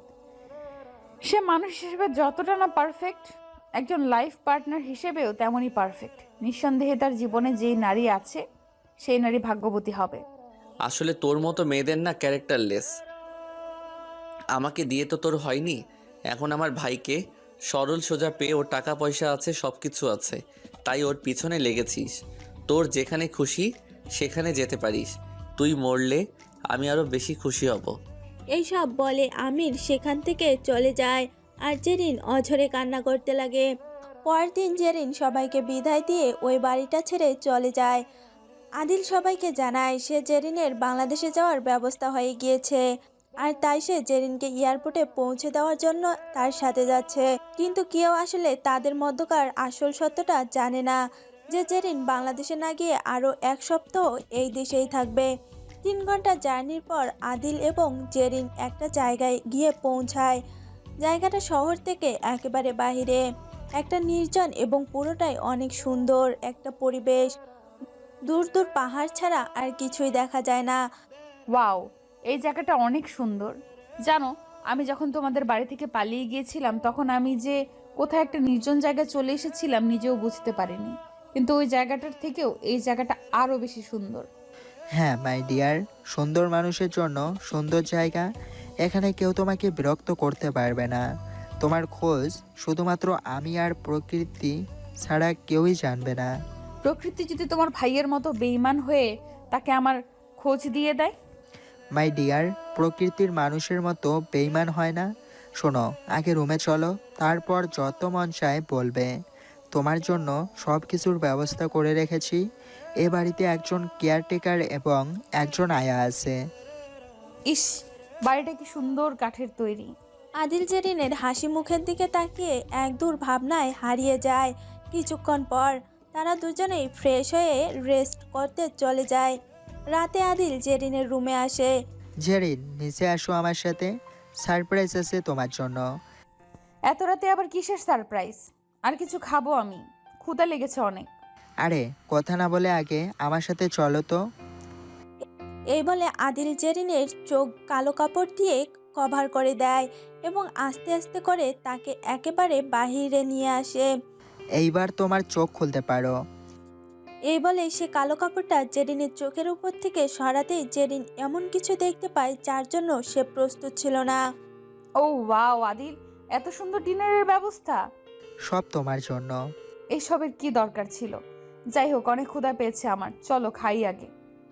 এরপর খাওয়া দাওয়া শেষ হলে আদিল চাইছিল যে জেরিনের সাথে আরও কিছু সময় কাটাতে, কিন্তু জেরিন কোনো রকমে তাকে বুঝিয়ে নিজের রুমে চলে যায়, কারণ সে অনেক টায়ার্ড, তাই ঘুমাতে হবে। ঘুমানোর আগেও তার সামনে একটা মুখ ভেসে উঠেছে, আর তা হলো আমিরের মুখ। কখন যে আমিরের কথা ভাবতে ভাবতে চোখ লেগে যায় জেরিনের ঠিক মনে নেই। ওদিকে আমির যেন কেমন একটা হয়ে গিয়েছে, বাড়িতেও কেমন একটা নীরবতা ছড়িয়ে রয়েছে। খুব মনে পড়ছিল তার জেরিনের কথা। যাওয়া উচিত কি এখন? কি মনে করবে সে আমাকে? আচ্ছা, যা হওয়ার তা দেখা যাবে। একটু খোঁজ নিয়ে আসি ওর। রাত 2:26 হঠাৎ করে কেউ একজন জেরিনের রুমে ঢুকে পড়ে। হঠাৎ সেই লোকটা জেরিনের কাছে গিয়ে ওর গালে হাত রাখতে জেরিন ধরপড়িয়ে উঠে যায়। কে তুমি? অন্ধকারে তো কিছুই দেখা যাচ্ছে না। এই বলে যখন জেরিন লাইট অন করতে যাবে তখনই ওই লোকটা তাকে ধাক্কা দেয়। ইস, কথা বলো না, আমাকে বুঝে চিনতে পারোনি? কণ্ঠ শুনে জেরিন চিনে ফেলে। আমির, তুমি এখানে? একেবারের জন্য চলে এসেছি তোমার কাছে। যান, আমাকে ক্ষমা করে দাও, আমার ভুল হয়ে গিয়েছে, অনেক কষ্ট দিয়ে ফেলেছি তোমাকে। প্লিজ আমির, কেঁদো না। তুমি নিজের ভুল বুঝতে পেরেছো, এটাই অনেক। জান, আই লাভ ইউ। কখনো তোমাকে ছেড়ে যাব না আমি।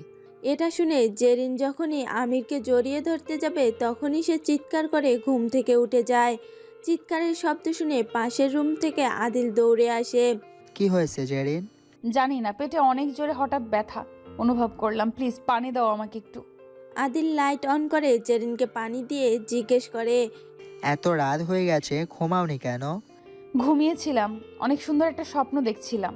হঠাৎ ঘুমের মধ্যে ব্যথা অনুভব করলাম, তাই ঘুমের মধ্যেই চিৎকার দিয়ে ফেলি। আচ্ছা, আগে রিল্যাক্স হও প্লিজ। এখন কেমন লাগছে? কাল হসপিটালে নিয়ে যাব, ওকে? না, আমি ঠিক আছি। তুমি কেন ঘুমাওনি?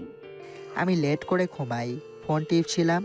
যাক, রাত জেগে তো কারো উপকারে আসতে পারলাম। যাই হোক, এখন ঘুমাও তো একটু। এই বলে জেরিন আবারও শুয়ে পড়ে। আমিরের কথা অনেক মনে পড়ছে আজ তার। জীবনে সব কষ্ট, দুঃখ, রাগ, অভিমান ভুলে যদি আমির এভাবে তার কাছে ফিরে আসতো ভালোই তো হতো তখন। ওদিকে আমির এখনও জেরিনের জন্য ছটফট করছে, কিন্তু সে জেরিনের কাছে যেতে পারেনি। কেন জানেন? কারণ দোলা তাকে বাধা দিয়েছে। আর এখন জেরিনের সাথে দেখা করলে হয়তো আরও প্রবলেম তৈরি হতে পারে। সকালে আমির ঘুম থেকে উঠতেই দেখে বাড়িতে বিয়ে বিয়ে একটা ভাব, কিন্তু তার কেন জানি ভালো লাগছে না। কিন্তু কেন? এসবের জন্য সে ওয়েট করছিল। দোলা ও আমিরের বদলে যাওয়াটা লক্ষ্য করছিল, তাই বারবার জেরিনের নামে বাজে কথা সে আমিরকে গিয়ে বলছিল। ছি, কেমন মেয়ে জেরিন! এক ভাইয়ের সাথে রাত কাটিয়ে এখন আরেক ভাইকে ধরেছো। দোলা চুপ, আজে বাজে কথা বলো না। যা সত্য তাই তো বললাম, আমার কি দোষ? হয়েছে? না, কিছুই হয়নি। আমাদের বিয়েটা একবার হলে তারপর শান্তি পাবো। আমিরের এসব শুনতে ভালো লাগছিল না, তাই সে অফিসের জন্য চলে যায়। দুপুরে হাসপাতাল থেকে হঠাৎ আমিরের কাছে কল আসে। তার মা নাকি অসুস্থ, হাসপাতালে নিয়ে যাওয়া হয়েছে।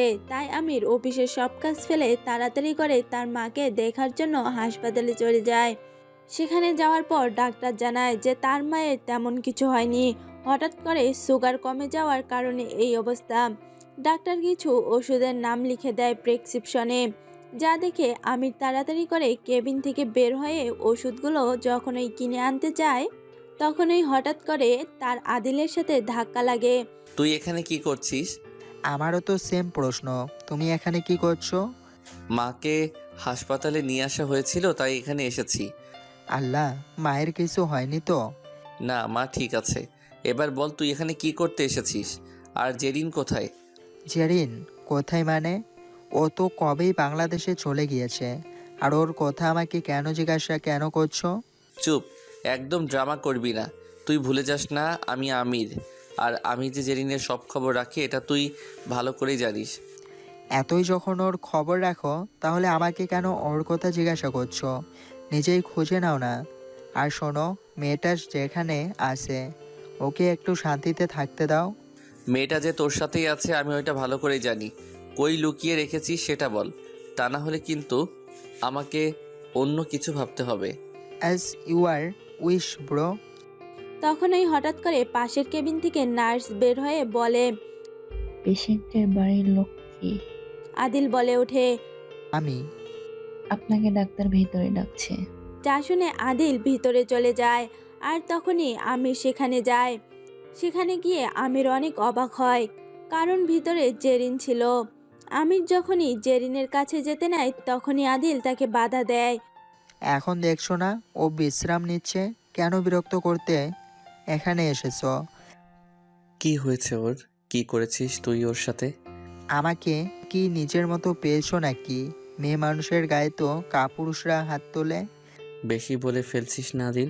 দুই ভাইয়ের এমন ঝগড়ার কারণে ডাক্তার বিরক্ত হয়ে তাদের বলে। এই শুনে আদিল ডাক্তারের কাছে ক্ষমা চায় এবং জিজ্ঞেস করে জেরিনের কি হয়েছে। তখন ডাক্তার তাকে বলে, যা শুনে দুই ভাই একেবারে হতবাক হয়ে যায়, কারণ পেশেন্টের অর্থাৎ জেরিনের তো বিয়েই হয়নি। কিন্তু আমির কিছু বলার আগে আদিল তাকে বলে, তুমি চলে যাও, আমি থাকছি। তুই কে? জেরিনকে ভালোবাসি আমি থাকবো এখানে। কি ভালোবাসা? এত ভালোবাসো দেখেই তো অন্য একটা মেয়েকে বিয়ে করার জন্য উঠে পড়ে লেগেছো। যা শুনে আবারও দুজন চুপ হয়ে যায়। আমি? বলুন কি বলবেন? এটা শুনে আদিলের মাথা পুরো গরম হয়ে যায়, কিন্তু সে নিজেকে কন্ট্রোল করছে। হঠাৎ তখনই জেরিন চোখ মেলে তাকায় এবং বলে, কি হয়েছে আমার? কিছু না জান। আমির? চলে এসেছি। এই দেখো, আমি তোমার সামনে। আদিল কোথায়? এটা শুনে আমিরের মাথা তো ঠিকই গরম হয়, কিন্তু এখন সে একেবারে মুড নেই। এটা শুনে আমির কি বলবে কিছুই বুঝতে পারছিল না। তার সন্তান আসতে চলেছে, এর থেকে বড় কি আর করার। কিন্তু জেরিনের মুখে কোনো হাসি নেই, আর আদিলেরও সেম। জেরিনের মাথায় একটা জিনিসই ঘুরপাক খাচ্ছে, এই সন্তানের আসল বাবা কি তাকে আদেও মেনে নিবে? এই সন্তান পৃথিবীতে আসলে কি জবাব দিবে সে? বাবা ছাড়াই এর জন্ম। এটা শুনে আদিল বলে, আপনার মন চাইলে আপনি পাগল হন, আমাদের শখ নেই পাগল হওয়ার। জেরিনের সব কিছু ঠিক থাকলে বলুন, বাড়ি যাব আমরা। জেরিন আমার সাথে যাবে, আজ থেকে ওই বাড়িতে থাকবে সে। তুমি চাইলেই সব হবে না ব্রো। এসব শুনে জেরিন বলে ওঠে, ঠিকই তো, কি পরিচয়ে আপনার বাড়িতে থাকবো আমি? তাহলে এখন আদিলের সাথে কি পরিচয় থাকছো? তোমার মাইন্ড কি কখনো চেঞ্জ হবে না? ছি! শোনো জেরিন, অনেক কথা আছে তোমার সাথে। বাড়ি যেতে হবে তোমাকে আমার সঙ্গে। হয় না এসব, সব কিছুর জন্য একটা পারফেক্ট সময়ের প্রয়োজন। কি গো ভাইয়া, বলেছিলাম না তোমার এসব মন ভালানোর কথায় তুমি আর কারো মন ভোলাতে পারবে না। সেই সব দিন এখন আর নেই। আদিল চলো, আমাদের বাড়ি যেতে হবে। হ্যাঁ চলো। সেদিন জেরিনের চলে যাওয়ার সময় সে অপলক দৃষ্টিতে তাকিয়েছিল, কিন্তু একবারও কি জেরিনের হৃদয়ে তার জন্য কেঁদে ওঠেনি? কেন সে একটাবারের জন্য পিছনে ফিরে তাকালো না? ওদিকে মুখেই যেত আমিরকে এসব কথা বলুক না কেন, জেরিনের এই হৃদয়ে শুধু আমিরের জন্য হাহাকার করছে। কিন্তু কি করে যেত সে ওই বাড়িতে? বাচ্চাটাই বা কি পরিচয়ে পৃথিবীতে আসতো? কিন্তু এটা আমিরের ভালোবাসার চিহ্ন, তাই এভাবে তো একে দুচ্ছাই করা যায় না। এখন তার বেঁচে থাকার একমাত্র অনুপ্রেরণা এই শিশু, তাই ওর জন্য হলেও তাকে লড়াই করতে হবে জীবনের সাথে। এখন আপনাদের মনে একটাই প্রশ্ন, যে হাসপাতালে আদিল আর জেরিন আসলো কি করে? আসলে সকালে নাস্তা খাওয়ার পর হঠাৎ করে জেরিন অনেক বমি করা শুরু করে। নিজেকে সামলে নিলেও শরীর আরও খারাপ হওয়া শুরু হয়, তাই আদিল কোনো উপায় না পেয়ে তাকে হাসপাতালে নিয়ে আসে। এভাবে 2 রাত 3 দিন চলে যায়। সকলের মধ্যেই দ্বিধাদ্বন্দ্ব ও কাজ করছিল। আদিল, আমির আর জেরিন, 3 জনের মাথায় 3 ভিন্ন চিন্তা। জেরিনের চিন্তা ভাবনা তো আপনারা জেনেই গেছেন, বাকি 2 জনের ভাবনা না হয় পরেই জানতে পারবেন। ওদিকে আমিরের বিয়ের ডেট ঠিক হয়ে গিয়েছে, 1 উইক পরেই বিয়ে। আদিল এই বিয়েতে অনেক হ্যাপি, কিন্তু জেরিনের লড়াই করার মতো শক্তি নেই। শুরু থেকে তো এই পর্যন্ত কম কিছু তো আর সহ্য করতে হয়নি তাকে। আর কত? রাতে খাওয়া দাওয়া করে জেরিন বই পড়ছিল, এমন সময় হঠাৎ করে বাড়ির সব লাইট অফ হয়ে যায়। আজ সার্ভেন্ট ছুটিতে গেছে, আর আদিল ইম্পর্ট্যান্ট একটা কাজে বাইরে গিয়েছে। ধুর, এমন সময় কারেন্ট যাওয়ার সময় হলো। ফোনের লাইট অন করতে যাবে তখনই হঠাৎ নিচে কিছু একটা পড়ার শব্দ হয়, যা শুনে জেরিন অনেক ভয় পেয়ে যায়। আর তখনই তার হাত থেকে ফোনটাও পড়ে যায়। আস্তে আস্তে করে জেরিন নিচে যেতে লাগে। হঠাৎ করে কিছু একটা সুগন্ধ তার নাকে এসে লাগে। আল্লাহ বাঁচাও, ভূত! জেরিন আর কিছু না বলেই কান্না শুরু করে দেয়, কিন্তু হঠাৎ করেই কিছু একটা তাকে পেছন থেকে টান দেয়। ফলে জেরিন ওই জিনিসটার উপর গিয়ে পড়ে, কিন্তু যার উপর জেরিন পড়ে গিয়েছে সে কোনো না বলে জাস্ট জেরিনকে বলে, উস। আর এই বলেই পকেট থেকে রুমাল বের করে জেরিনের মুখে ধরে। ব্যাস আর কি, জেরিন বেহুশ। জ্ঞান ফিরে আসার পর জেরিন চমকে ওঠে, কারণ সে যে আবারও আমিরের সাজানো জাহান্নামে উপস্থিত। ঠিক প্রথম দিনের মতো আবারও সে নেশালো চাহনি, আর ডেবিল হাসি দিয়ে জেরিনের ঠিক সামনের চেয়ারে বসে আছে আমির। হাই বেবি গার্ল, এত ভয় পাচ্ছ কেন? হারিয়ে গিয়েছো বুঝি? আপনি আমাকে এখানে কেন ধরে নিয়ে এসেছেন? রাগলে তোমাকে বেশ লাগে, আমার এমন মেয়েই পছন্দ। কিন্তু এখানে আনায় এত ভয় কেন পাচ্ছ? তুমি না আমাকে ভালোবাসো? আমার বাচ্চার দোহাই লাগে, যেতে দিন দয়া করে আমাকে। কি করে যেতে দেই জান? ওই বাচ্চার বাবা যে আমি। চুপ! এত কিছু করার পরেও নিজেকে এই বাচ্চার বাবা বলতে লজ্জা করে না? Shut up. এখানে ন্যাকামি করার জন্য ডেকে আনিনি, এনেছি একটা বিশেষ কারণে। শুনো, সামনের শুক্রবার আমার আর দোলার বিয়ে। বিয়েতে তোমাকে ইনভাইট না করে থাকতে পারলাম না। আর আমি চাই শুধু বিয়ে কেন, বাচ্চাটা না হওয়া পর্যন্ত তুমি এখানে থাকো। তা না হলে কি পরিবেশে, কি অবস্থায় আমার বাচ্চার জন্ম দিবে তা আল্লাহই জানে। তাই আমি চাই তুমি এখানে থাকো ডেলিভারি হওয়ার আগ পর্যন্ত। মাথায় কি সমস্যা আছে তোমার? কি ভেবেছো তুমি নিজেকে? তুমি যা চাইবে তাই হবে নাকি? এসব তোমার ভুল ধারণা মিস্টার আমির। আমি তো এখান থেকে যাবই, তা যে করেই হোক। আমি তোমাদের রং তামাশা দেখার জন্য বসে নেই। তোমার লজ্জা করে না? একটা মেয়ের জীবন নষ্ট করে তাকে প্রেগনেন্ট করে এখন আরেকটা মেয়েকে নাচতে নাচতে বিয়ে করতে যাচ্ছ? তুমি নির্লজ্জ আর বেহায়া একটা লোক। আর কিছু বলে ওঠার আগেই আমির জেরিনকে শক্ত করে ধরে লিপ কিস করে। নিজেকে ছাড়ানোর ব্যর্থ চেষ্টা করার পরও যখন কোনো কাজ হয় না, তখন জেরিন হাত পা ছোড়াছুড়ি বন্ধ করে দেয়। নিজের প্রয়োজন শেষ হয়ে গেলে আমির জেরিনকে ছেড়ে দেয়। বাচ্চা নাকি এখনো? এত ছোড়াছুড়ি করছো কেন হাত পা? তুমি এত খারাপ কেন? এখনো তো আমার খারাপ রূপটা তুমি দেখলেই না। আর বাদ কি রেখেছো? আমির আর জেরিনের কোনো কথা না শুনে তাকে ঘরবন্দি করে সেখান থেকে চলে যায়। আর এইবার পাহারা আরও বেশি করে দেওয়া হয়। এদিকে রাতে আদিল বাড়ি ফিরে এসে জেরিনকে না দেখতে পেয়ে ঘাবড়ে যায়।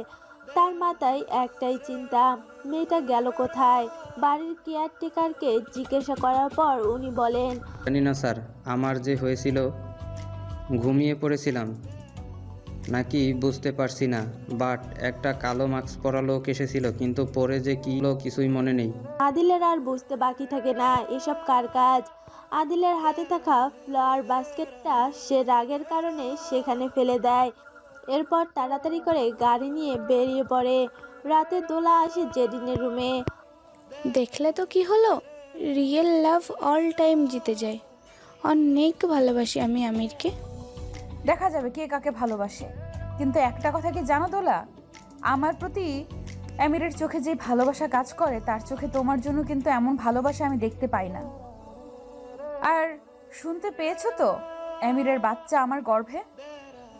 আমিরের নাকি আদিল এর কি জানে, বড় ছোট সবার সাথেই তো শুয়েছো। আর কিছু বলে ওঠার আগেই আমির সেখানে চলে আসে। দোলার এমন কথায় তার প্রচুর রাগ ওঠে। মন যাচ্ছিল এক চড় দিতে। মাথা খারাপ তোমার? একটা কথা কান খুলে শুনে রাখো, আর একদিন যদি এসব কথা বলতে দেখি তোমাকে, সেই দিন আমার থেকে খারাপ আর কেউই হবে না। যেই নিয়ে পেটে আমার অস্তিত্ব রয়েছে, কথাটা যেন মাথায় থাকে। দোলা এসব কথায় একেবারে হিংসায় জলে পুড়ে যাচ্ছিল। কিন্তু কি আর করার, এখন কিছু করতে গেলে যদি আমির বিয়ে ভেঙে দেয়, পরে তো নদীর একুলো যাবে আর ওকুলো না ভাবে আমিরকে পটাতে আর পারবে এই বাড়ির বউ হতে। দোলা চলে যাওয়ার পর আমির জেরিনকে বলে, ওর কথায় কিছু মনে নিও না, ও একটু এমনই। তোমার শরীর ঠিক আছে? আমার আর শরীর? যেখানে মনের কোনো শান্তি নেই সেখানে শরীর দিয়ে হবেটা কি? হয়েছে, তোমাকে সুস্থ থাকতে হবে, আমার বাচ্চার জন্য হলেও। এত বাচ্চা বাচ্চা করছো, তাহলে কেন ওকে এত পর করে দিচ্ছ? আমাকে ভালোবাসো তুমি, এটা আমি ভালো করেই জানি, তাহলে এত নাটক কেন? কুল প্লিজ। রাখো তোমার কুল কিনারা নিজের কাছে। আমাকে জ্বলন্ত আগুনে নিক্ষেপ করে এখন কুলকুল করছো। আমির আর কিছু না বলে সেখান থেকে জেরিনকে রেখে চলে যায়। ওদিকে গাড়ির মধ্যে আমিরের রাগ কিছুতেই কমছিল না। ইমির ভাই, আমার কাজটা তুমি ভালো করোনি। আমি কখনো তোমার জন্য নিজের ভালোবাসার মানুষকে পাইনি, না পেয়েছি আমার প্রথম ভালোবাসা, না এখন জেরিনকে পেতে দিচ্ছ। আজ জেরিনকে নিজের মনের কথা খুলে বলার জন্য আমি সব ঠিকঠাক করে ফেলেছিলাম, কিন্তু তুমি সব নষ্ট করে দিয়েছো। এর মাসুল তো তোমাকে দিতেই হবে, যতই বড় ভাই হও না কেন। তুমি আমার। বাড়িতে বিয়ের গন্ধ ছড়িয়ে পড়েছে, কি সুন্দর খুশি সবাই। এদিকে আমিরকে কেমন জানি একটা লাগছে, কিছু নিয়ে ভাবছে হয়তো সে। দোলার শখ পূরণ হচ্ছে, আমিরের বাবা মন মতো বউ পাবে। কিন্তু আমির কি জেরিনকে হারিয়ে রিয়েল লাভ পাবে? আর আদিল এসে বাড়িতে চেঁচামেচি শুরু করে দেয়। তার এমন ভয়াবহ রূপ বাড়িতে এর আগে আর কেউ দেখেনি। সে রেগে একেবারে লাল, কারোর সাথে কোনো কথা না বলে আগে আমিরের রুমে যায়। বেশ খানিকক্ষণ পর সে রুমে থাকার পরও যখন কোনো সাড়া শব্দ পাওয়া যায়নি, তখন আমিরের মা চিন্তায় পড়ে যায়। তাই সে তাড়াতাড়ি করে আমিরের রুমে যায়। আমিরও ভালোভাবেই দরজা খুলে দেয়, কিন্তু রুমের ভিতরে গিয়ে যে আমির এর মাকে এমন কিছু দেখতে হবে তা সে ভাবতেও পারেনি। আমিরও ভালোভাবেই দরজা খুলে দেয়, কিন্তু রুমের ভেতর গিয়ে যে আমিরের মাকে এমন কিছু দেখতে হবে তা সে ভাবতেও পারেনি। আমি কিছু বুঝতে পারছি না। এই তো তেড়ে গেলি নিজের ভাইয়ের রুমে, আর এখন দুই ভাইয়ের মুখে হাসি। মা, আমি অনেক হ্যাপি, আর সবটাই ভাইয়ার জন্য। কিরে আমির, কি হয়েছে? আদিল কি বলেছে? তেমন কিছু না মা, আমি তো একটা সিদ্ধান্ত নিয়েছি শুধুমাত্র। কিসের সিদ্ধান্ত? ফ্রাইডে দুটো বিয়ে হবে। মানে কি? মানেটা আমি বলছি মা, ভাইয়া শেষমেশ আমার ইচ্ছা পূরণ করছে। কি ইচ্ছে? ফ্রাইডে আমার আর জেরিনেরও বিয়ে হবে। কিন্তু এটা কি করে সম্ভব? কেন সম্ভব নয়? আমি জেরিনকে ভালোবাসি। কিন্তু ও তো প্রেগনেন্ট। হোক প্রেগনেন্ট, 10 বাচ্চার মা হলেও আমি ওকেই বিয়ে করব। মানুষ কি বলবে? যে মেয়ের সন্তানের বাবা বড় ভাই, সে মেয়েকে শেষে ছোট ভাই বিয়ে করতে যাচ্ছে। এটা শুনে আমির তার মাকে বলে ওঠে, দেখো মা, কেউ জানে না যে জেরিন প্রেগনেন্ট, শুধুমাত্র বাড়ির লোক ছাড়া। আর জেরিনের সাথে আদিলের বিয়ে হয়, তাহলে তো জেরিন তার বাচ্চাকে সারা জীবনের জন্যই দেখতে পারবে, কারণ ওই বাচ্চা আমার। তাই ও হওয়ার পরপরই ওকে আমি জেরিনের কাছ থেকে নিয়ে নিব।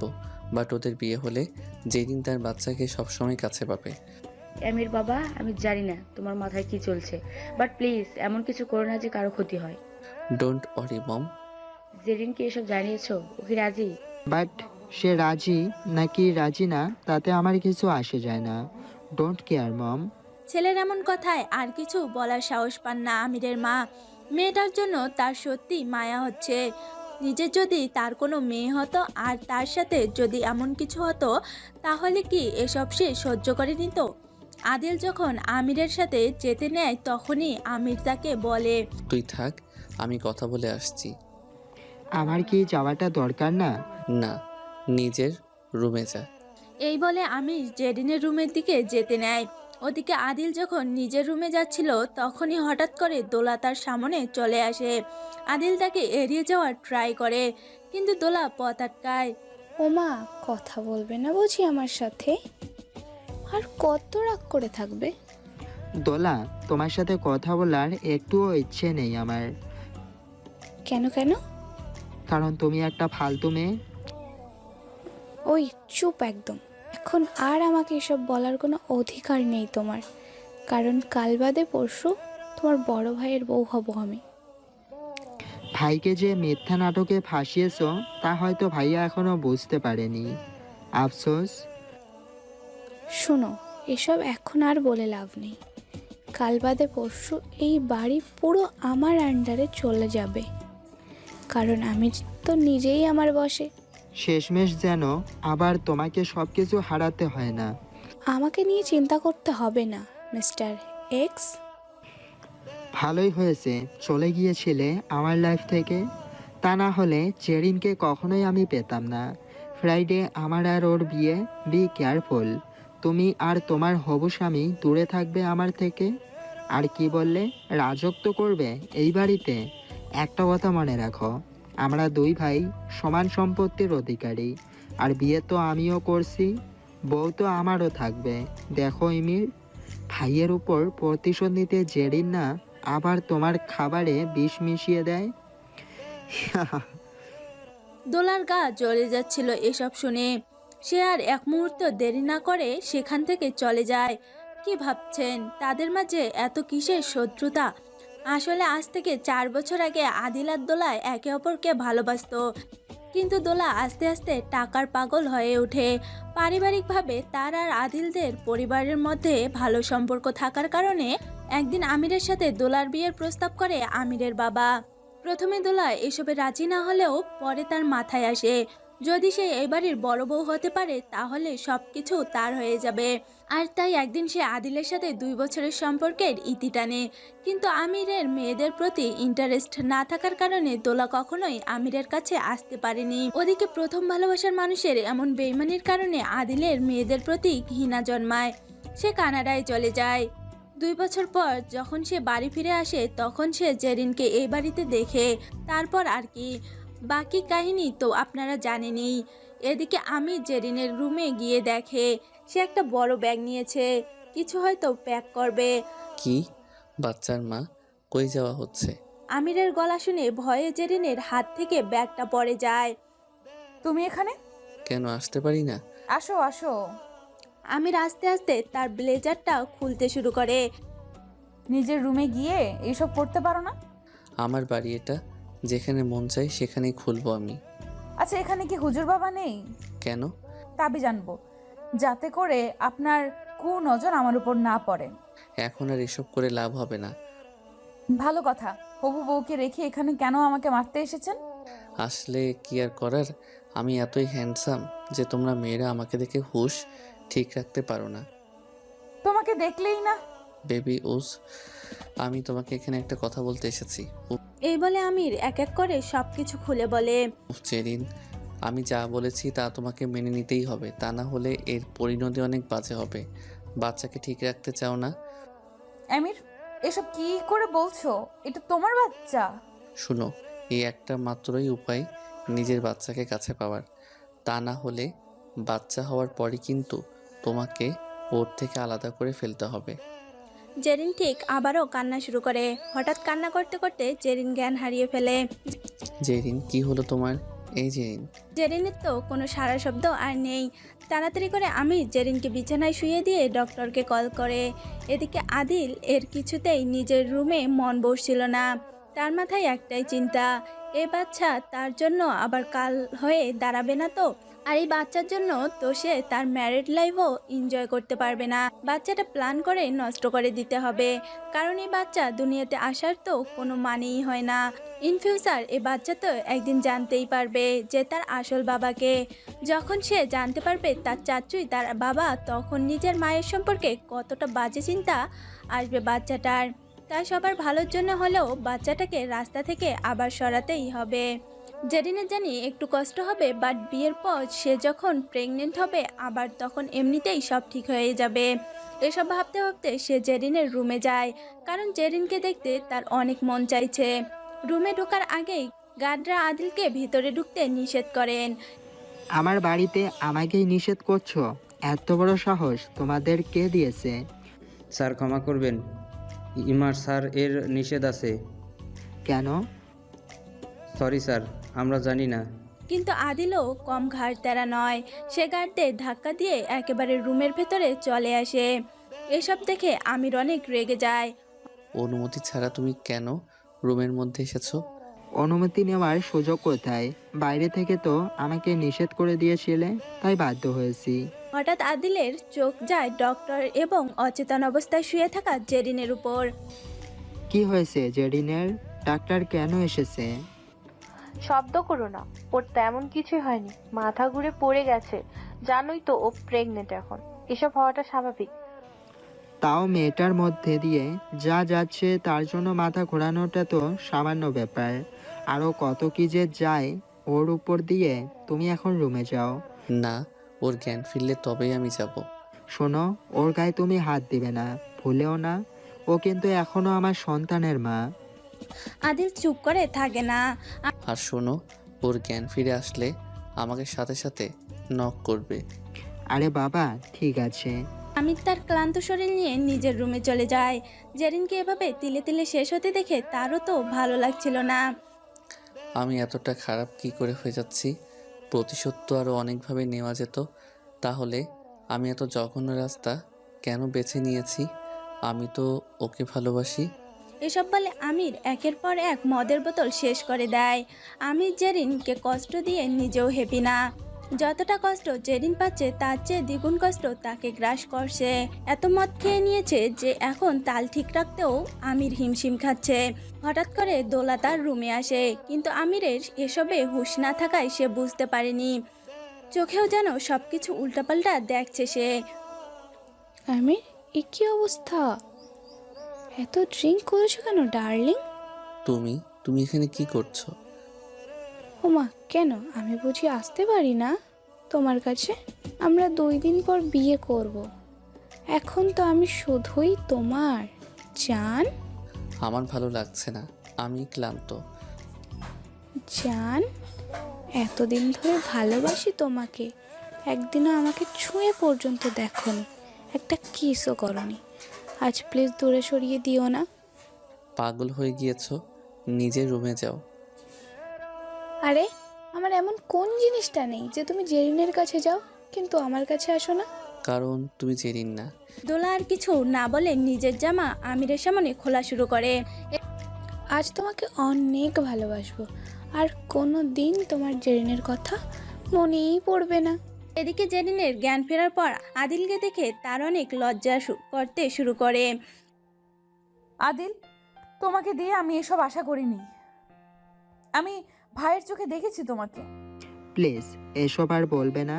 আমি ভালো আছি, ভালো থাকতে দাও। আসলে কি জানো, আমি তো আর আমার ভাইয়ের মতো তোমাকে কষ্ট দেই না, তাই আমি তোমার চোখে খারাপ। কষ্ট দিলে হয়তো ভাইকে যেমন ভালোবাসো আমাকেও তেমন বাসতে। মাথা নষ্ট হয়ে গেছে তোমারও, বিবেকহীনদের মতো কি সব বলছো। আমার পেটে তোমার ভাইয়ের বাচ্চা, আমার কারো সহায়তা লাগবে না, নিজেই পালতে পারবো ওকে, বাবার কোনো প্রয়োজন নেই। জেরিন, ইনাউস। বারবার এই বাচ্চার কথা ভালো লাগে না শুনতে আমার। নষ্ট করে ফেলো এই বাচ্চা বিয়ের আগেই। আর একটা কথা শুনতে চাই না আমি। দেখি কি করে এই বাচ্চা দুনিয়াতে আসে। একে তো অবৈধ সন্তান, তার জন্য এত কিছু। এই বলে আদিল রেগে নিজের রুমে চলে যায়। এদিকে জেরিন এইসব কিছু আর নিতে পারছিল না। রাত 1টায় জেরিনের খুব আমিরের কথা মনে পড়ছিল, কাছে পাওয়ার ইচ্ছা করছিল, কিন্তু এসব ভেবে কি লাভ। 2 দিন পর সে অন্য নারীর শরীর উপভোগ করবে, ভাবতেও কেমন জানি ঘৃণা লাগে, কিন্তু তাও মনে মনে সাহস করে আমিরের রুমের দিকে যেতে নেয়। ম্যাম কোথায় যাচ্ছেন? রুম থেকে বের হতেই গার্ডের এমন প্রশ্নে ভয় পেয়ে যায় জেরিন। আমিরের কাছে। এত রাতে? এখনই। আমরাও যাব আপনার সাথে। কি আর করার, না নিয়েও উপায় নেই। আমিরের রুমের সামনে আসতে জেরিন দোলার বডিগার্ডকে আমিরের রুমের সামনে দাঁড়িয়ে থাকতে দেখে। আপনি নিজের কাজ ছেড়ে আবার আমিরের সেবা কবে থেকে শুরু করলেন? ম্যাম, ভিতরে দোলা ম্যাম আছে, তাই আমি এখানে। এত রাতে দোলাই এ ঘরে কি করছে? উনি 2 ঘন্টা আগে রুমে ঢুকেছেন, কিন্তু এখনও বের হয়নি। এটা শুনেই জেরিনের ভেতরটা হাহাকার করে ওঠে। আমি ভেতরে যাব। সরি ম্যাম, এত রাতে তাদের ডিস্টার্ব করা যাবে না, আপনি বরং নিজের রুমে যান। জেরিন তাদের কথা না শুনে আরো অনেকক্ষণ দাঁড়িয়ে থাকে, কিন্তু কোনো কাজ না হওয়াতে তাকে রুমে ফিরে যেতে হয়। সারা রাত আমিরের কথা ভেবে 2 চোখের পাতায় এক করতে পারেনি জেরিন। ভোরে নামাজ পড়ে 3 বার আরও ওই রুমের কাছে যায়, কিন্তু একই অবস্থা, দরজা খোলার নামই নেই। এভাবে 10টা পেরিয়ে 11টা হয়ে যায়, আমির দোলা কেউ রুম থেকে বের হয় না। খুব চিন্তায় পড়ে যায় জেরিন। ছি আমির, এতটা নিচে কি করে নামলে? এখনো তো ওই মেয়ের সাথে তোমার বিয়েও হয়নি, এখনই শারীরিক সম্পর্ক? রুমের সামনে দাঁড়িয়ে জেরিন এসব কিছুই চিন্তা করছিল। হঠাৎ করে রুমের দরজা খুলে আমির ভেতর থেকে বেরিয়ে আসে, আর তখনই আমির জেরিনের মুখোমুখি হয়। এই সময় তুমি কেন দরকার? ছি, তুমি আসলে নোংরা মানুষ। মাইন্ড ইওর ল্যাঙ্গুয়েজ, কি বলছো? একদম চুপ। এই বলে জেরিন আমিরকে ধাক্কা দিয়ে তার রুমের মধ্যে ঢুকে। আর রুমে ঢুকতেই জেরিন যা দেখে তা দেখে তার বিশ্বাস ভালোবাসা সব এক নিমিষেই শেষ হয়ে যায়। কারণ কি জেরিন, এত অবাক হচ্ছ কেন? জেরিন অনেক ভয়ঙ্কর দৃষ্টিতে দোলার দিকে তাকিয়ে থাকে। তখনই আমির রুমে এসে জেরিনের হাত ধরে বলে, জেরিন, কি হয়েছে? একদম চুপ আমির, আমার বিশ্বাস ভাঙতে কি একটুও মনের মধ্যে বাধা কাজ করেনি? দোলা এসব দেখে খুব মজা নিচ্ছিল। দোলা, তুমি জেরিনকে কি বলেছো? কি আর বলবো, যা বলার তাই। নাটক বন্ধ করো, এখনো কিন্তু বিয়ে হয়নি, এটা ভুলে যেও না। এটা শুনে দোলা একেবারে চুপ হয়ে যায়। জেরিন, আমি তোমাকে বুঝিয়ে বলছি, আমার সাথে আসো। এই বলেই যখন আমির আবারও জেরিনের হাত ধরে, তখনই জেরিন নিজের হাত ছাড়িয়ে আমিরের গালে এক চড় দেয়, কিন্তু আমির কিছুই বলে না। নিজের 2 হাত দিয়ে জেরিনের গালে আলতো করে হাত দিয়ে বলে, আমি কখনোই তোমাকে ধোকা দেইনি, বিশ্বাস করো। দোলা এমন একটা নাটক সাজিয়েছে যে তুমি মনে করেছো সে সঠিক আর আমি ভুল। আমি ওর সাথে রাত কাটানো কি ছুঁয়ে পর্যন্ত দেখিনি, এমনি কিস করা তো দূরের কথা। তোমার কোনো কথাতেই আমি আর গলবো না, তুমি আমার মনটাকে শেষ করে দিয়েছো। ওয়েট, একটা জিনিস দেখাচ্ছি। এই বলেই আমির তার ফোন ওপেন করে এই রুমের সিসিটিভি ফুটেজটা জেরিনকে দেখায়, যেখানে জেরিন দেখতে পায় কাল রাতে সত্যি দোলা আমিরের কাছে এসেছিল, কিন্তু অনেক কিছু করার পর ও যখন কোনো লাভ হয় না তখন সে রাগের মাথায় অনেক ড্রিঙ্কস করে ফেলে, আর এইসব করেই সে ঘুমিয়ে যায়। সকালে দুজনেই দেরি করে ঘুম ভাঙে, আর তাই দোলা যখন ঘুম থেকে উঠে নিজের গায়ে জামাটা পরতে নেয় তখনই জেরিন এই রুমে আসে। তাকে এমন অবস্থায় দেখে ভুল বুঝে। এদিকে জেরিনের সামনে যেন আসল সত্য বেরিয়ে না আসে, তাই সেও নাটক করা শুরু করে দেয়। নিজের চোখের সামনে সব সত্য দেখার পর জেরিনের নিজের প্রতি অনেক লজ্জা করতে শুরু করে।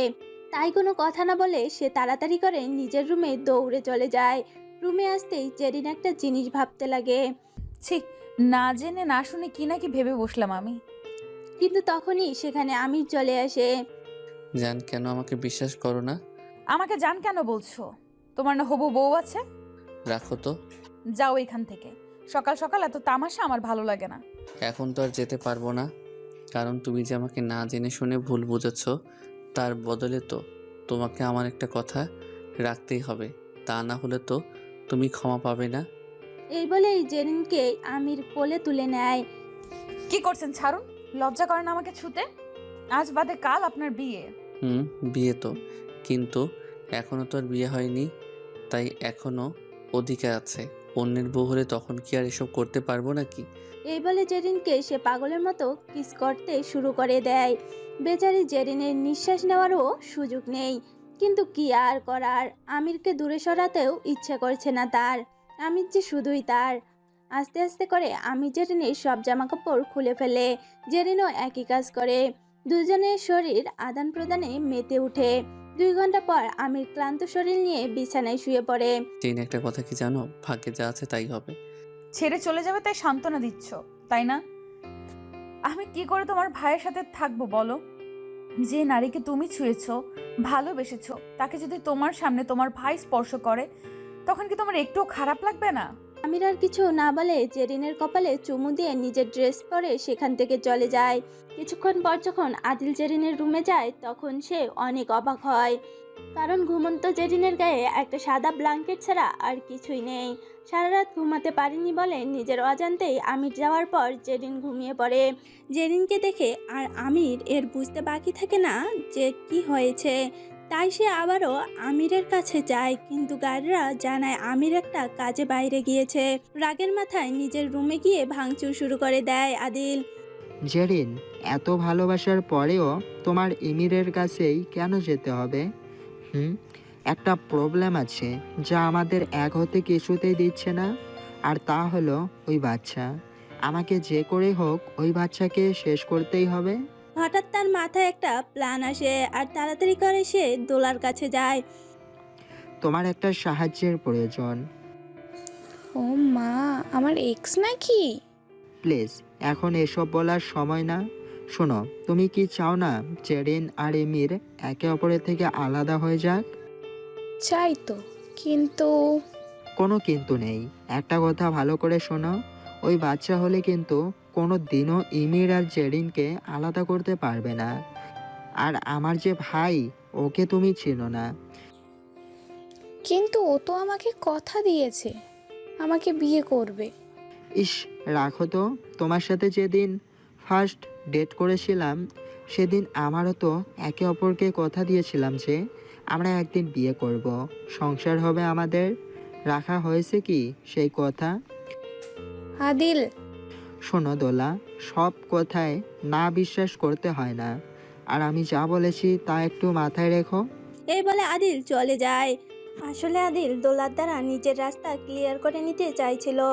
রাতে আমির এসে বাড়ির সব মানুষকে একত্রে জড়ো করে এবং বলে, আমি বিয়ের কিছু নীতিমালা তৈরি করেছি যা সবাইকে মানতে হবে। প্রথমত, বিয়েটা হবে একেবারে ঘরোয়াভাবে, আর বাসর ঘরে যাওয়ার আগ পর্যন্ত কেউ নিজের বউয়ের মুখ দেখতে পারবে না। আই মিন, বিয়েটাকে একটু ইন্টারেস্টিং করার ট্রাই করছি। দরকার কি ভাইয়া? আমার দরকার আছে, আর তুই কথা না বললেই হ্যাপি হব। কারণ ভুলে যাস না, আমি কিন্তু তোর সাথে জেরিনের বিয়েটা দিচ্ছি। শোনো, এমনিতেই ওর আর আমার বিয়েটা হয়ে যেত, কারণ তুমি ওকে অনেক কষ্ট দিয়েছো, আমি না। এটা ভুলে যেও না। আর একটা নারীর ভেতরে থাকা কষ্টগুলো কতটা ভয়ানক প্রতিশোধ পরিণত হয় তুমি জানো না। পরশু বিয়ে, আমি এখন আর কোনো ঝামেলা চাই না। রাতে আদিলের অনেক মন খারাপ ছিল, তাই সে ছাদে গিয়ে মদ খেতে লাগে। তখন হঠাৎ সেখানে দোলা আসে। দোলা, তুমি এখানে? একটা কথা বলবো? আমি তো পরশু ঠিকই আমিরকে পেয়ে যাব, আর তুমিও তো জেরিনকে পেয়ে যাবে। কিন্তু দেখো না, আমাকে আমির লাভই করে না। তোমাকে জেরিন কতই না ভালো হতো যদি আল্লাহ সবার ভাগ্যে নিজের ভালোবাসার মানুষকে রাখতো। কিন্তু আমার মনে হচ্ছে কি জানো, আমি না আমিরকে মন থেকে ভালোবাসিনি। আসলে সত্যিই বলেছিলে, সম্পত্তির লোভ আমাকে শেষ করে দিয়েছে।